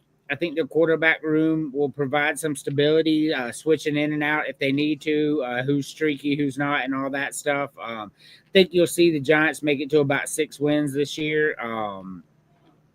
I could see that, especially with a guy like Cam Scadaboo in the backfield. Right. Jackson Dart learning under guys like Russell Wilson. He's definitely a guy worth learning under. But I mean, if you want to be a comedic relief, then Jameis Winston is easily your go-to. Look, I'm going to be honest with you. Jackson Dart is a whole ass talent, and Russell Wilson is past his prime, but in his prime, he read the defense as good as anybody else. So now you're learning from him. And then you've got Jameis Winston, who was just a gunslinger. He was the Brett Favre of his time. I don't care what anybody says, he was. So he's going to get that mentality from Jameis Winston. I think this is a very good situation for Jackson Dart, and I think you see the Giants win 6 games this year and take a nice little step up. Oh, for sure. And look, I mean, I don't want to use social media as an excuse, but the edits that I've been seeing for Jackson Dart have been unreal. And I really think that, when it comes time for him to step up and be that quarterback to go under center for the New York Giants, he is going to be that guy because he really proved it when he was that quarterback at Ole Miss. Hey, those edits, man, him in the middle of a throw, spinning the football in his hand, gripping it all in his throwing motion and throwing a strike. Yeah, he's special. Even the hurdles that he was taking, I was like, oh my God, dude. Yeah, for sure. Bro, was Eli Manning telling you to go that hard? He was telling him something. Oh, yeah. But let's move on to the next division. The one division in the NFC that I really think is going to be the number 1 division worth fighting for. The NFC North. That's crazy talk. That is not crazy talk. Look, Caleb Williams, the Bears front office went out, got him offensive line. They got him some weapons in the draft. They got him an offensive-minded head coach, being Ben Johnson. The Caleb Williams has no excuses going into this season right now. Wasn't Caleb Williams' fault last year. He was doing really fucking well. He was, but at the same time, that offensive line couldn't fight their way out of a wet paper bag. So, no, they have a very bad team. The Bears are probably going to win about 5 again. They didn't do very well in the draft. They didn't do very well in free agency. I think they're going to stay about right there, and I don't think it's Caleb Williams' fault. Green Bay has Love is one of the most overrated quarterbacks I've ever seen. They talk about him like he's an elite, but he's an average quarterback at best. Minnesota winning 14 games last year was smoke and mirrors. They got their ass beat in the playoffs, just like I said. They're going to win probably 8 this year. Yeah, I was going to say, like, who's their quarterback going into this season? Is it J.J. McCarthy or... Yeah. I want to say, did they get Daniel Jones from the Colts or? Yeah. It's definitely going to be J.J. McCarthy, and I don't know, man. 8 wins. I got Green Bay at 8-9 wins as well, and I got Detroit probably about 15 wins again. Yeah, I could see that. Oh. What's up, Brett?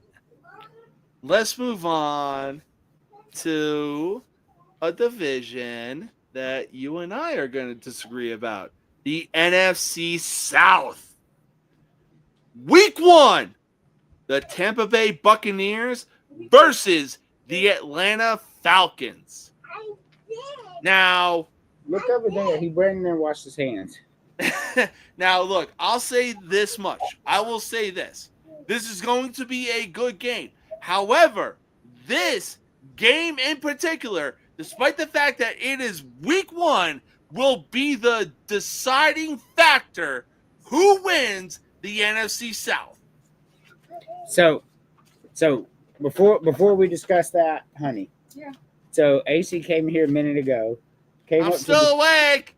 And goes, "You sleep all the time." I said, "Me?" He goes, "No," and pointed at James. He did. He roasted him. I'm just walked up and roasted. I got roasted by a goddamn kid.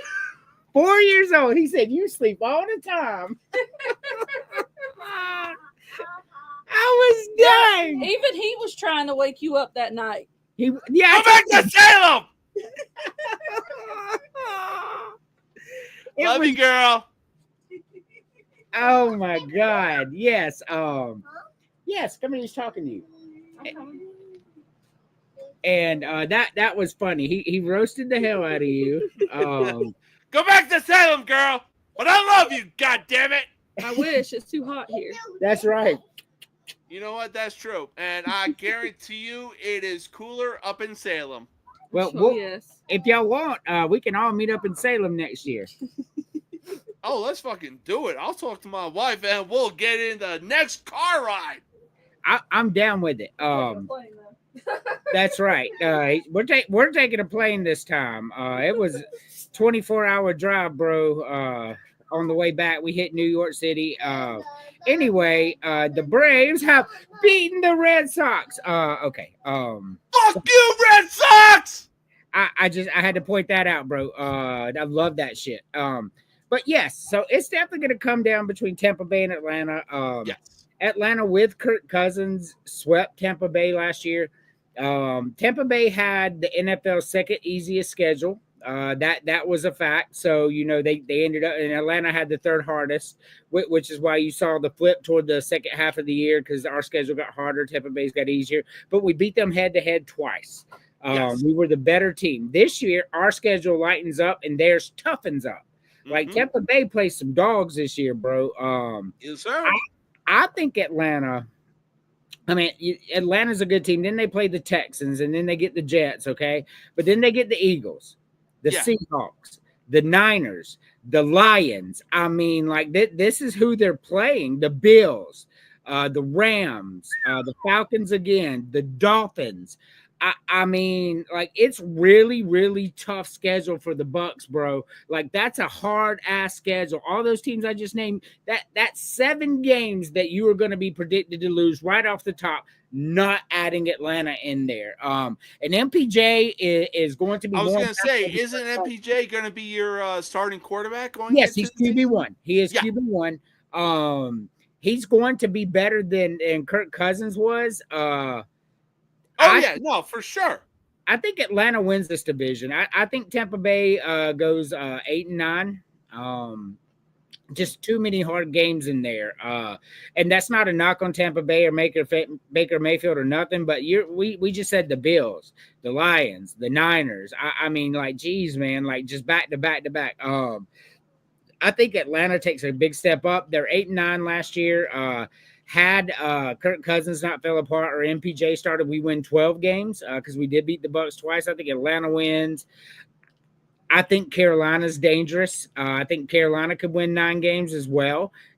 Carolina just got better. I think Carolina could win second in this division, and the Bucks may drop down to third. I mean, honestly, debatable because I really could see Carolina and New Orleans fighting for third place overall in the NFC South. Now, don't get me wrong. Carolina did get some really good weapons with this draft.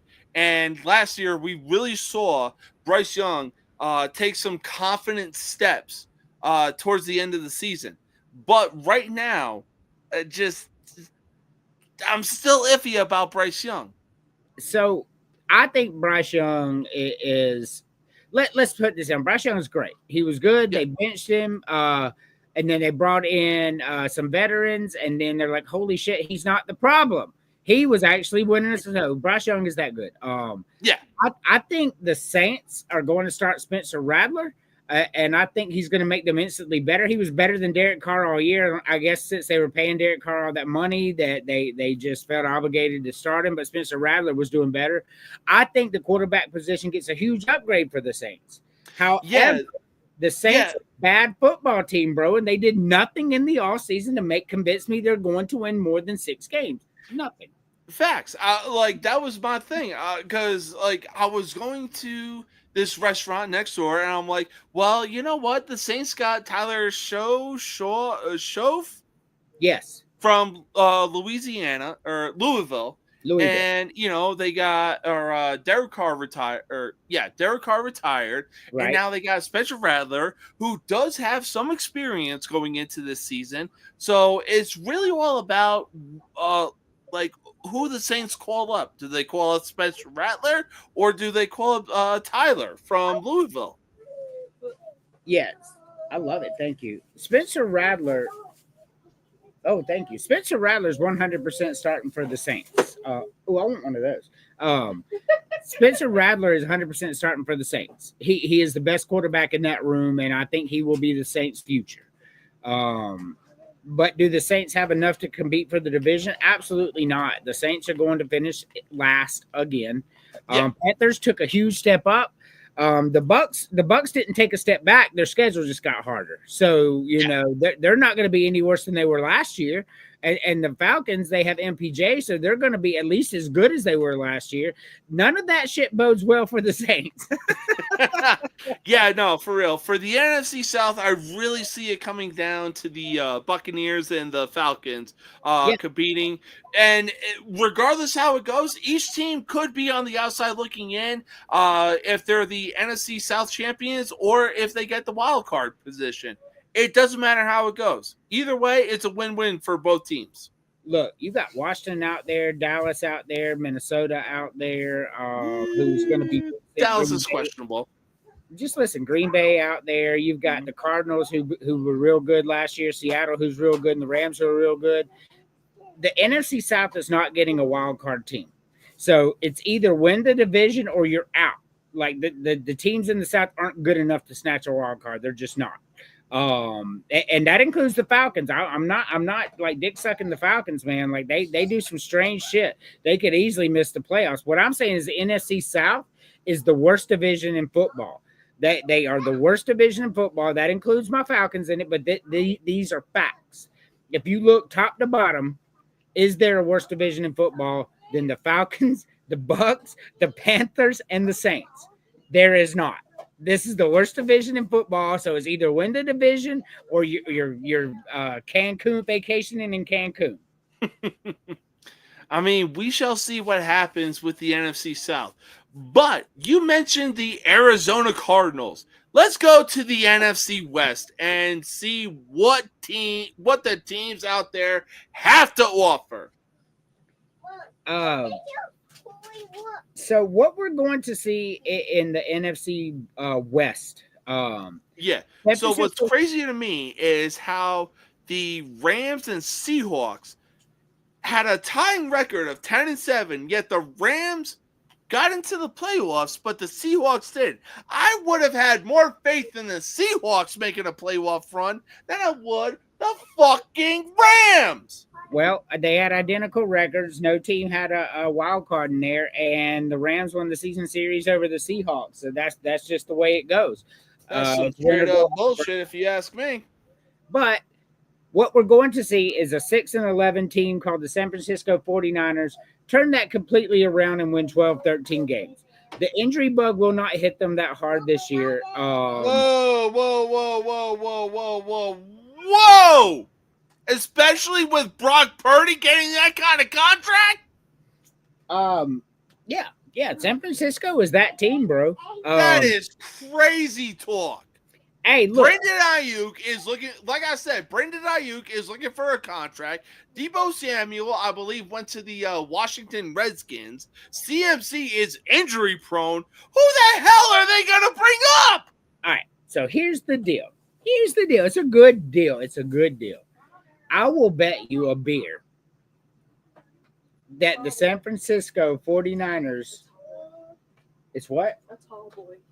A tall boy. Yes, I will bet you a tall boy. I'm sorry. I will bet you a tall boy that the San Francisco 49ers win the NFC West. That means you have a 75% chance of winning this bet, because if any of the other three win, you win this bet. So I only have a 25% chance. Who you got winning the division? I mean, I'm not going to say the Arizona Cardinals. I mean, they did get somewhat better, so see, they won 8 games. Oh, man. Debatable on what they... Oh, okay. Well, Brandon wants to chime in.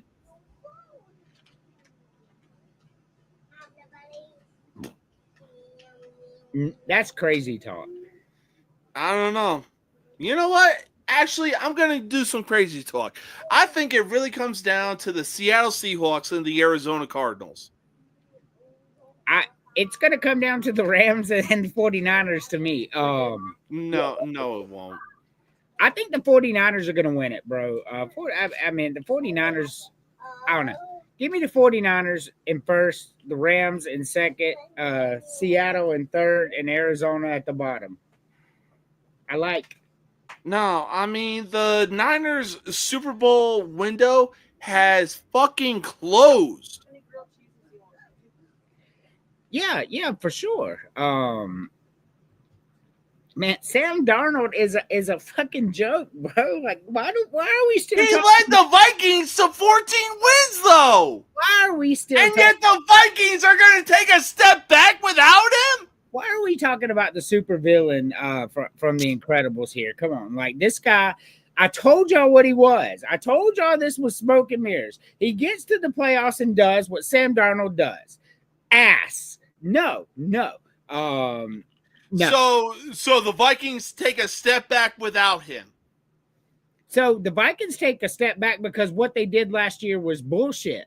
Not because he's gone. That's Darnold fucking bullshit right there. Hey, if Sam Darnold stays, they still only win 9 games next year. So no, they don't. Dude, to say that Sam Darnold is crazy talk. To say that Sam Darnold is better than JJ McCarthy is fucking crazy. He is. He's been in the league longer than JJ McCarthy, though. So what? There's a lot of quarterbacks that's been like Kirk Cousins been in the league longer, and I'm taking JJ McCarthy over Kirk Cousins 99 out of 99 times. Oh, Bro, you might as well say Kind Candy is your favorite ice cream of all time. I am excited about this season. I'm excited to watch JJ McCarthy go out there and do well. Is he I going am to as win? well, but there is no way that he replaces Sam Darnold.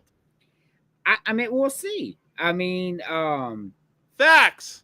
yeah, neither was Tom Brady or Peyton Manning, but we saw how that worked out. Bro, we really thought that the Vikings were going to have a losing record with Sam Darnold under center, and look what they did. Smoke and mirrors. So he didn't watch last night's show. He didn't know about our ice cream. Yeah, that's fair. Candy ice cream. Yeah, McCarthy is going to be good. That's the only reason. I'll give you 2 reasons why. Justin Jefferson. Hold on. That is it. Let's play devil's advocate. Brandon, you watch and you answer too. All right, you a GM and you got to you got to build a franchise, right? And you have to start with either Sam Darnold right now or JJ McCarthy right now. Who are you taking? Who are you taking, James? Yeah, Lions still win the division, yes. Sam Darnold or JJ McCarthy? To start your franchise this year right now. Between Sam Darnold and JJ? Yes. Oh, I'm going with Sam. That's crazy talk. That is not crazy talk. The man has more experience in his entire pinky than JJ has since he got drafted. Of course. I mean, we go see. That's not cotton candy. Of course. Hey, look. Of course. Of course he'd say Bo Nix. Remember, I told y'all last year Bo Nix was going to be special. I said he was going to be special. He's a rookie, but everybody said that, and I'm like, that's just not true. Denver's going to win at least 10 games. Bo Nix is going to make his mark known, and everybody called me crazy. Like, you and Mac were roasting me, but look how that worked out. It was the rookie thing. He has a guy like Sean Payton. Look what happened when Sean Payton was the head coach with Russell Wilson under center. And we're looking at it like, what is he going to do with a guy like Bo Nix under center, though? Yeah, but Russell Wilson was in the twilight of his career, too. This was not prime Russell Wilson. You feel me? And he didn't use him for that system. You know, he got brought in as the coach. I mean, that's true, though. Those are facts. That's what I'm saying, man. I'm taking JJ McCarthy all day long right now. That's why I said in the qualifier right now in this moment. Sam Darnold got 2-3 years left, right? JJ McCarthy could have 20 if he Tom Brady's it out. He's 27 years old. I mean, yeah, but, that's old in football. Between JJ, Bo Nix, or Drake May, I'm taking Bo Nix in this mix. I love JJ McCarthy and I love Drake May, but Bo Nix is that dude, bro. Like, I do not like Denver, I do not like Oregon, and I really do not like Auburn. So there is no dick sucking going on here for Bo Nix, other than the fact that he is that fucking dude. I'm taking Bo Nix in this scenario.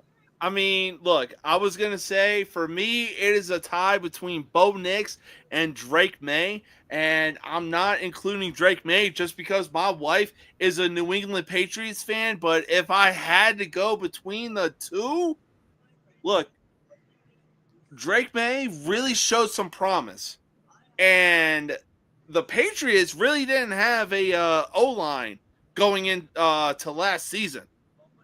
Bo Nix did. There's no doubt about that. I think Denver was a good team, but Denver doesn't make the playoffs without Bo Nix. Bo Nix was that X factor. So I'm starting with Bo Nix. I'm agreeing with Brandon here. I think Bo Nix is going. We're going to be talking about him being an elite quarterback in the next year or two. I really, really do. I really believe that in my heart of hearts. I think he's that good. I think he has it. You know what I mean? Yeah. I think he has it. No, for sure. Before I forget, one thing that we discussed last night, the over-under wins for SEC teams. The fifth team I wanted to include was LSU. They are seeing under 8.5 wins. Why? Because Brian Kelly is a despicable type of human being, and the fans and that locker room are turning on him.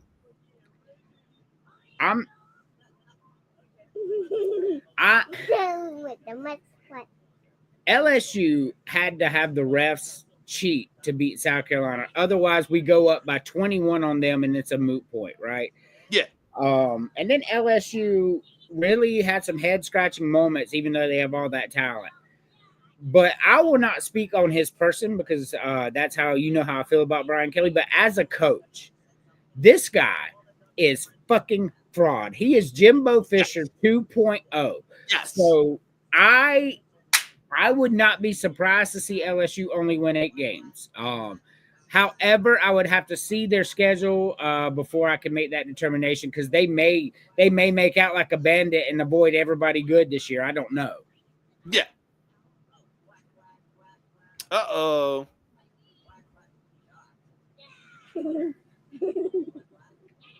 It really is. This year is a playoffs or bust for them. But because of the kind of person that Brian Kelly is, he is a fucking fraud. And what has happened under his belt, how he hasn't been fired, is a fucking mystery that Sherlock Holmes couldn't solve. Well, his buyout is something like 18 million or something fucking crazy, bro. That's why he's he's still the coach there. But I agree with him. It is playoffs or bust. And not only now I remember LSU's schedule, man. They played Clemson week 1 at Clemson. I think Clemson is a top 3 team in the country. They're not winning that game. So there's a loss right there. But I do think with all the talent they have, when LSU doesn't make the playoffs, and I don't think they do, it's time to start talking about Brian Kelly, moving on from Brian Kelly. You're LSU, you can get anybody you want to coach. You stole Brian Kelly from Notre Dame, you can find anybody. And I don't think, although Brandon's going to defend his team, they got number in the portal class, he has good reason to be excited. I'm not disputing that. But I think even Brandon agrees, if LSU goes 8-4 this year and doesn't make the playoffs, I think he thinks it's time to move on from Brian Kelly as well. You're not beating Clemson. Oh, no, for sure. And like you said, let's not make it about Kelly. Let's let the ball speak for itself. But he's hey, the head coach. Yeah, he is the head coach. And he So is a we fraud of a head coach. Yeah, head coach matters, bro. It really does. Yeah, he said if we miss the playoffs, that seat is burnt. Oh, yeah. If they miss the playoffs again after all this talent they got in the offseason, I'm telling you, man, those LSU fans do not care. They will come up with the money, just like they did for Coach O, and they will move his ass out. I mean, LSU is LSU, bro. LSU can go out there and get anybody they want. I mean, except for people that are like Ryan Day and Dabo Swinney who want to be there forever. But if they were to go out there and tell Cincinnati from Indiana, hey, we're going to pay you fucking $8 million a year to come and coach LSU, like they can have him. Like, let Brian Kelly go. Yeah, for sure. I mean, hey, at this point, bring back Coach O. And you're right, Brandon. You're right. Let the ball speak for itself. But at the same time, what Brian Kelly has done on and off the field, he is a despicable human being, and it's only a matter of time before the fans and that locker room turns on him, and it's not even close. Hey, look, they're going to turn on him after week 1. And I'm a Gamecock fan. I really thought Florida was going to turn on their head coach after 2 weeks into the goddamn season last year. So listen to me. I'm a Gamecock fan, right? Yeah. That means I hate Clemson more than you do. No, I mean, more than Brandon, more than you. Nobody hates Clemson more than me. I promise you. I grew up in the upstate, 30 minutes from this university. Had to hear it my whole life. Hate them. But the one thing that I am is a fair analysis, right? I look at it objectively. So I'm not going to let my hate blind me, and I'm looking at what they're bringing back, right? They were a playoff team real close going to the next round. Kate Klubnik is the best quarterback in NCAA football. I told y'all that last year, and I'm sticking to it this year. Clemson is going to beat LSU, and they are going to beat them, by 2 scores. And that's not a knock on LSU. Clemson is that good. They may start the year at number 1. And that's I don't decide the rankings. Like, many people already have them at number 1. And everybody has them in the top 5. Prediction right there. And they're at home. Yeah. But you know what? It's not that bold when you consider the fact that Dabo Swinney is still the head coach of Clemson. People like to give him a hard time, and I don't like Clemson, and I really don't like Dabo Swinney. Beat us 7 years in a row, 2 national champions. Can't stand the fucking guy. But at the end of the day, his team, year before last, went in the playoffs again last year. Year before last, won 9 games in the regular season, and the sky was falling. I'm trying to get like that as a program. We only won 9 games. Oh my God, you suck. You only won 9 games. Right? That's where I'm trying to be as a program. So no wildest hate for Dabo Swinney. He beat Nick Saban twice in the biggest game of all time, and Nick Saban's the GOAT. During Nick Saban's dynasty. During the dynasty. Not giving Dabo his flowers is crazy talk. Even as a Gamecock fan, I tip my cap to that. I mean, look, I really couldn't help but tip my cap to Dabo Swinney, especially during Saban's dynasty when he was on the verge of a 3-peat, not once, but fucking twice. Right. I got nothing but respect for Dabo Swinney. He beat us 7 years in a row. And granted, 6 of those years we had Muschamp and we were just in dire straits. But the fact is, they won. And then during that streak, they win 2 natties, beating Nick Saban twice for 2 natties. Bro, you can say anything you want about Dabo Swinney, but he's just good. They just haters. And I'm a Gamecock fan, and I'm telling you a hater if you don't think Dabo's good. Yeah, that's exactly what I was saying. I was like, if they don't hit the playoffs, like, you need to move on from Brian Kelly. And you got Clemson on your schedule this year. I think you got South Carolina. I know that's not going to be an easy one, especially after the refs screwed South Carolina last year. They're going to be angry. I think you have Alabama this year. I just like those are hard games. I'll have to pull up LSU's schedule. Oh yeah. All right. Oh, man. I cannot wait. This really goes to show how important football season really is. I cannot wait for the NFL season. I know damn sure you cannot wait for college football season. This is going to be a season worth talking about. But we are going to take our final commercial break, and we are going to make some rivalry predictions for this weekend. Why? Because it is MLB versions of rivalry weekend. Let's go, baby. Let's take our final commercial break. Oh, show those Pac-Man villains. I'm a bad guy, the one you love to hate. Andrew Anderson, spitting truth that just can't wait. Got a podcast, like a punch right to your face. College sports villain, taking it over the place. I bring the facts whether you like it or not. Dropping truth bombs, giving it all I got. They call me a villain. Well, I wear that badge with pride. Nothing but secrets they try to hide. Hard rock in my veins, rebellious to the core. I won't back down, won't take it anymore. The bad guy of the podcast world, that's me. Unleashing the truth, setting it all free.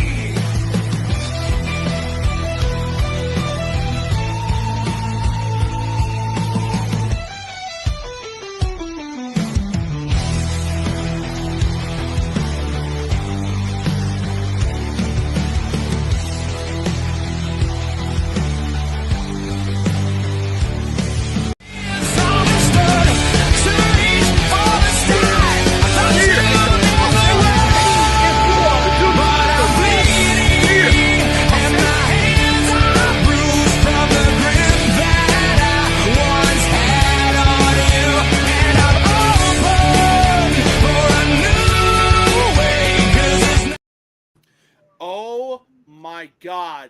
So the Yankees closed it out in game 1 versus the Mets. The first game, Juan Soto went back to the Bronx since signing that 15-year deal with the New York Mets, and now the New York Knicks follow it up, being up 30-plus points against the Boston Celtics. Call in the National Guard because it's only a matter of time before all 5 boroughs of New York are burned down to the ground, baby. So the Yankees walked Juan Soto 3 times tonight and then got him to pop out. That's how you neutralize a superstar right there. And it worked to their advantage as they won 6-2. Yeah, and the fucking Mets didn't know how to neutralize the second El Capitan, a.k.a. Aaron Judge. What we just witnessed was the blueprint on how to beat the New York Mets. Yes. And that's unfortunate for the New York Mets. Yankees win this series. Oh, yeah, no, the Yankees definitely win this series. But let's get into the weekend predictions. The New York Mets go back into the Bronx and visit the Yankees once again. Yeah. Yankees are winning this series. They're just better. Yeah. No, I completely agree. I really think the Yankees are better. It's more so that their pitching needs to get some traction under their feet, but also I think it's the fact that Aaron Boone really thinks just dividing up the defense that's ultimately their downfall, unfortunately. Yep. But we'll see what happens with both teams. Next up, we got the ultimate crosstown classic as both teams are about an hour away from each other, the same way that Alabama and Auburn are away from each other. We got the Chicago White Sox visiting the Chicago Cubs. I mean, Cubs win this series. You look at just tonight. The Cubs won 13-3, bro. This is not going to be a good series for the White Sox. Give me the Cubs in the sweep. Yeah, I'll take the Cubs in the sweep as well. I mean, look, right now, PCA, aka Pete Crow Armstrong, is really showing like, hey, give me an all-star spot, baby. Agreed. All right, so next up, we got a battle of the Sunshine State as the Tampa Bay Rays go into Miami to take on the Marlins. Well, the Marlins won tonight, right? So the Rays are pretty bad too, man. They're both pretty bad. The Rays are better than the Marlins, but the Marlins are at home and they've already won the first game. Give me the Marlins for the upset. Ooh, okay. You know what? I'm going to take the Rays. They brought up some guys from their farm system, and I think the Rays could do some damage and make some noise in the AL East. Now, granted, they'll probably finish in the bottom of the AL East, but, you know, hey, that's to be expected when you call up some players from your farm system. Yeah, give me the Marlins in an upset. Fair enough. Next up, we got a battle of Kansas City. And if you didn't know, St. Louis or Missouri and Kansas are like that. As the St. Louis Cardinals go into Kansas City to take on the Royals. The Cardinals are beating the Royals' ass right now. And I've already said I think the Cardinals are a lot better than their record indicates. I think the Cardinals and the Cubs are going to be 1-2 in their division. I think the Cardinals wins this series.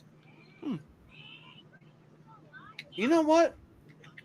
That wouldn't surprise me. I would also like to see a Cubs versus Cardinals for the NL Central. And hey, I mean, if anything goes better in the NL Central, it's the Cardinals. Hmm? This is essentially a throwaway game as the Colorado Rockies go into Arizona to take on the Diamondbacks.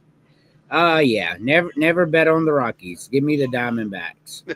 Yeah, give me the Diamondbacks as well. 7-36, soon to be 7-37. Holy fuck!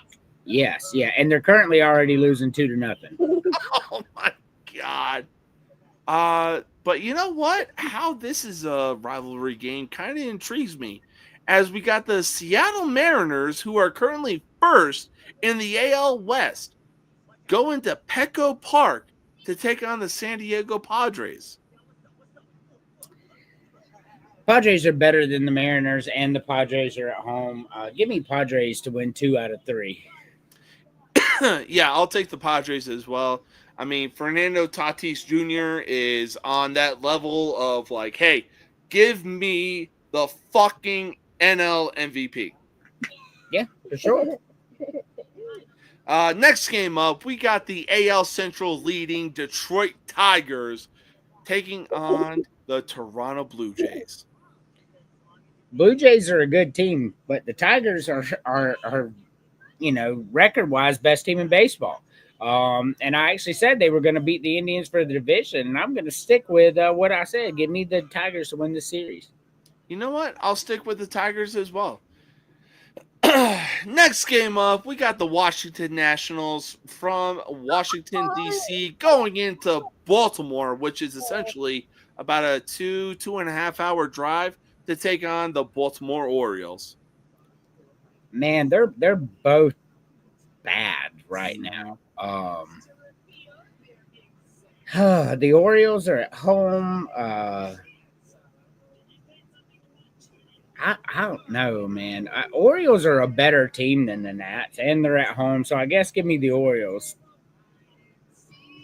I don't know. I mean, I've been seeing stuff with the Orioles owners thinking that they can try to win something off of nothing with the talent that they have.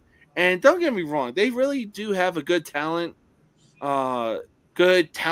roster, but the Nationals are essentially playing with nothing to lose right now. I'm going to take the Nationals. So is Baltimore, though. Baltimore's 100% playing with nothing to lose right now. I mean, they in last place. They've only won 15 games. What do they got to lose? That's true. That's true. I believe the Nationals are in fourth place in the NL East. Yes. You know what? This is going to be a good game. There's no doubt about that. I think so too. It's currently tied 3-3. In the ninth inning. God damn. You know what's even crazier though? We got a situation. We got the Battle of Pittsburgh as the Pirates go into Philadelphia to take on the Phillies.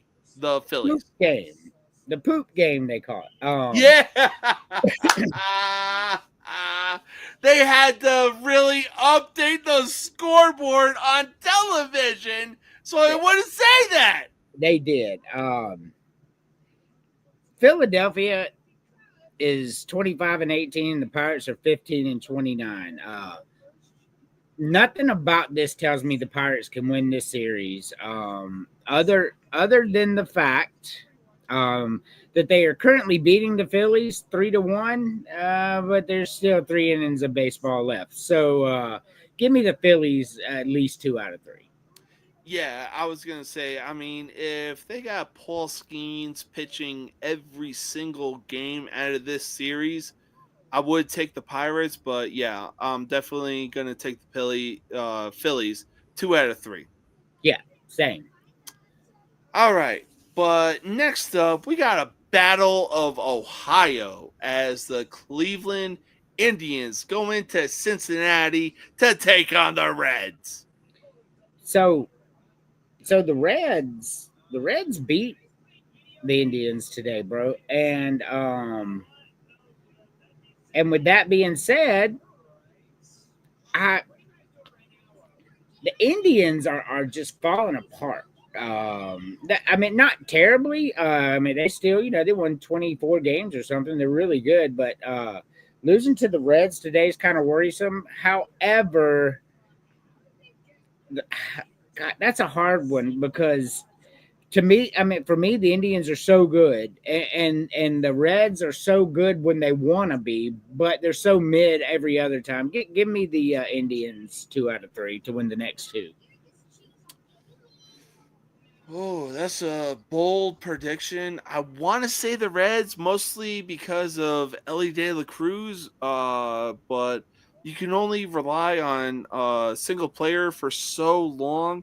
But yeah, you know what? I'm gonna have to take the Cleveland Indians in this series as well.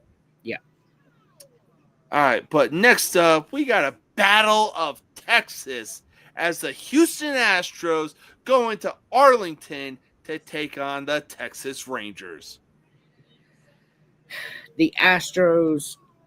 Let me take the deal. So they Let me lost. take the deal. Stop. So they lost some games, and now all of a sudden the Houston Astros have made it over 500, and the Texas Rangers have won 6 games in a row. Yeah. But currently losing to the Astros 6-2. Yeah, they won 6 in a row and 8 out of their last 10. Nothing tells me that the Astros have any answer for that right now. I think the Rangers win 2 out of 3. Yeah, I could see that as well. I mean, the Rangers, I really didn't have high hopes for them, especially going into this season after trying to defend their World Series championship. But knowing that they have no injuries this year, it's going to be interesting to see what the Rangers do. Yeah, I'll agree. I'll take the Rangers in this series as well. Yep, me too. There you go, buddy. Look what mommy got you. Look. What? Look what mommy got you. Take the deal. I want the green ones. Quesadilla. Well, we'll get you green ones tomorrow. So we made him some quesadilla. Green's his favorite color. So we made him some quesadillas the other day with the spinach wraps that are green. Ooh. And those things were so good, man. Man, a spinach wrap quesadilla? It's good. It is real fucking good. Yes, I will take that any day of the week. Chicken, cheese, steak, it don't matter. Give me that. Yeah, same here. Doesn't matter. Chicken, cheese, steak, whatever. I'll eat it. Oh, yeah. Especially with the tomato wrap. Oh, I love tomato wraps too. But those spinach wraps are good, bro. Facts. Yeah. But next game up, I really don't see how this is a rivalry game as the Atlanta Braves sitting at 500 go into Fenway to take on the Boston Red Sox. Well, the Atlanta Braves are above 500 as they beat the Red Sox today. They are 23-22 now. And I'm looking at it. So I'm glad I was waiting for this one. So the Braves won game 1. All right. So game 2. The Braves are starting Grant Holmes. So we'll just give the Red Sox that game. We'll say the Red Sox win tomorrow. But after that, the Braves start Schwallenbach. He's been holding it down since. Give credit where credit is due. Give me the Braves 2 out of 3. I'll take the Braves as well. I mean, yeah, since their 0-7 start and they're doing this. Yes. Man, like KG said, anything is possible. For sure. But next game up, we got a battle of the Midwest as the Twin Cities, Minnesota Twins go into Milwaukee to take on the Brewers.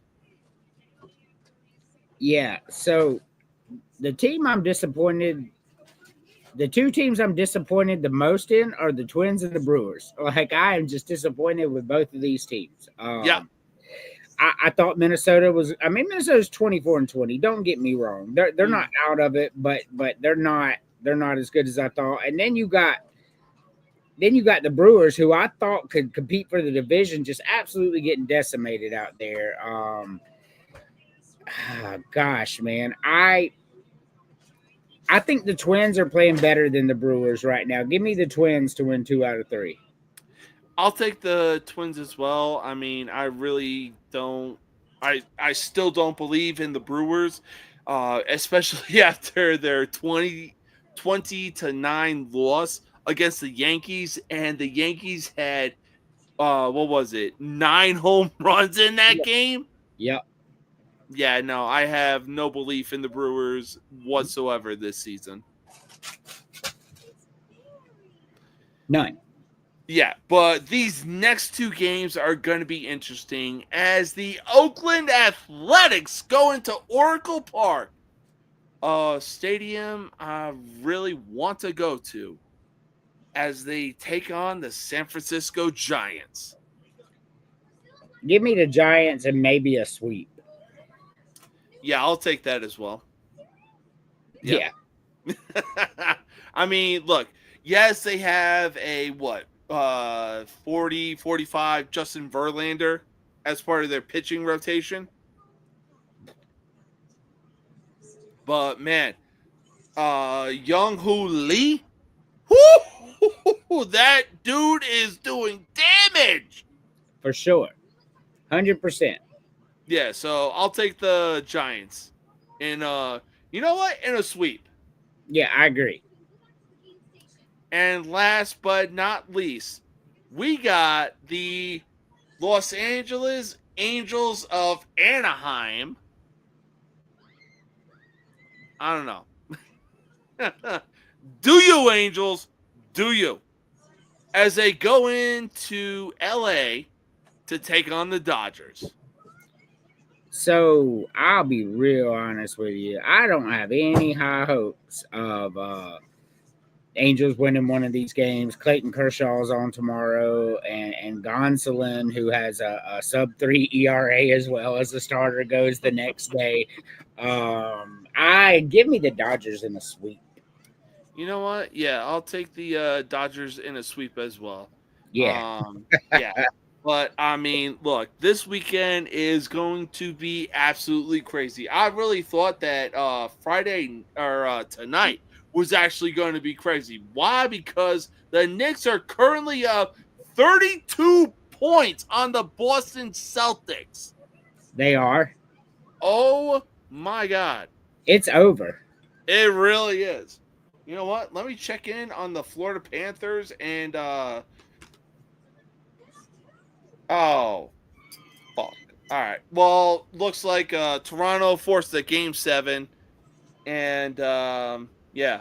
So, we'll see what happens with the Maple Leafs and the Panthers. But, man, oh, man. What's up, Dominic? Was good, man. But, yeah. Wow. Today was a crazy day, but it was an awesome day discussing sports. There were some awesome topics that we got to talk about and some very controversial topics that we got to talk about. And as always, I want to thank you for joining tonight's show. Thank you for having me, man. Always a pleasure. I don't know about next Friday. I think I close next Friday, so I may not be able to come on, but I really want to, because next week's going to be fun, because we're going to be doing Notre Dame and South Carolina and Vanderbilt predictions on villains. And I would like to piggyback on it, but I'm pretty sure I closed. But either way, it'll be a fun show, and I'll have a break at some time to get on for a minute. Hey, for sure, man. Just let me know when you're available, and we'll make it happen. Appreciate it. Hey, appreciate you coming on, and enjoy the rest of your night. Don't worry, though. I'm not going to fall asleep on tonight's live stream. That's right. See you, man. Peace out. Enjoy the rest of your night, and enjoy the rest of your weekend, my man. You too. All right. So that wraps up another episode of the most uncut, unfiltered, and uncensored sports talk show you will find on social media. It looks like we're going back to Toronto for Game 7 of the second round of the Stanley Cup playoffs between the Toronto Maple Leafs and the Florida Panthers. This is going to be a good series, but I'll tell you one thing. I really hope that New York City really has the New York National Guard, or hell, bring up whatever army you have from Fort Dix from New Jersey and bring down also bring down whatever army personnel you have from upstate New York. Why? Because the New York Yankees beat the New York Mets, and the New York Knicks demolished the Boston Celtics. Man, oh man, is next week gonna be a good one? You're not gonna want to miss it. Until then, peace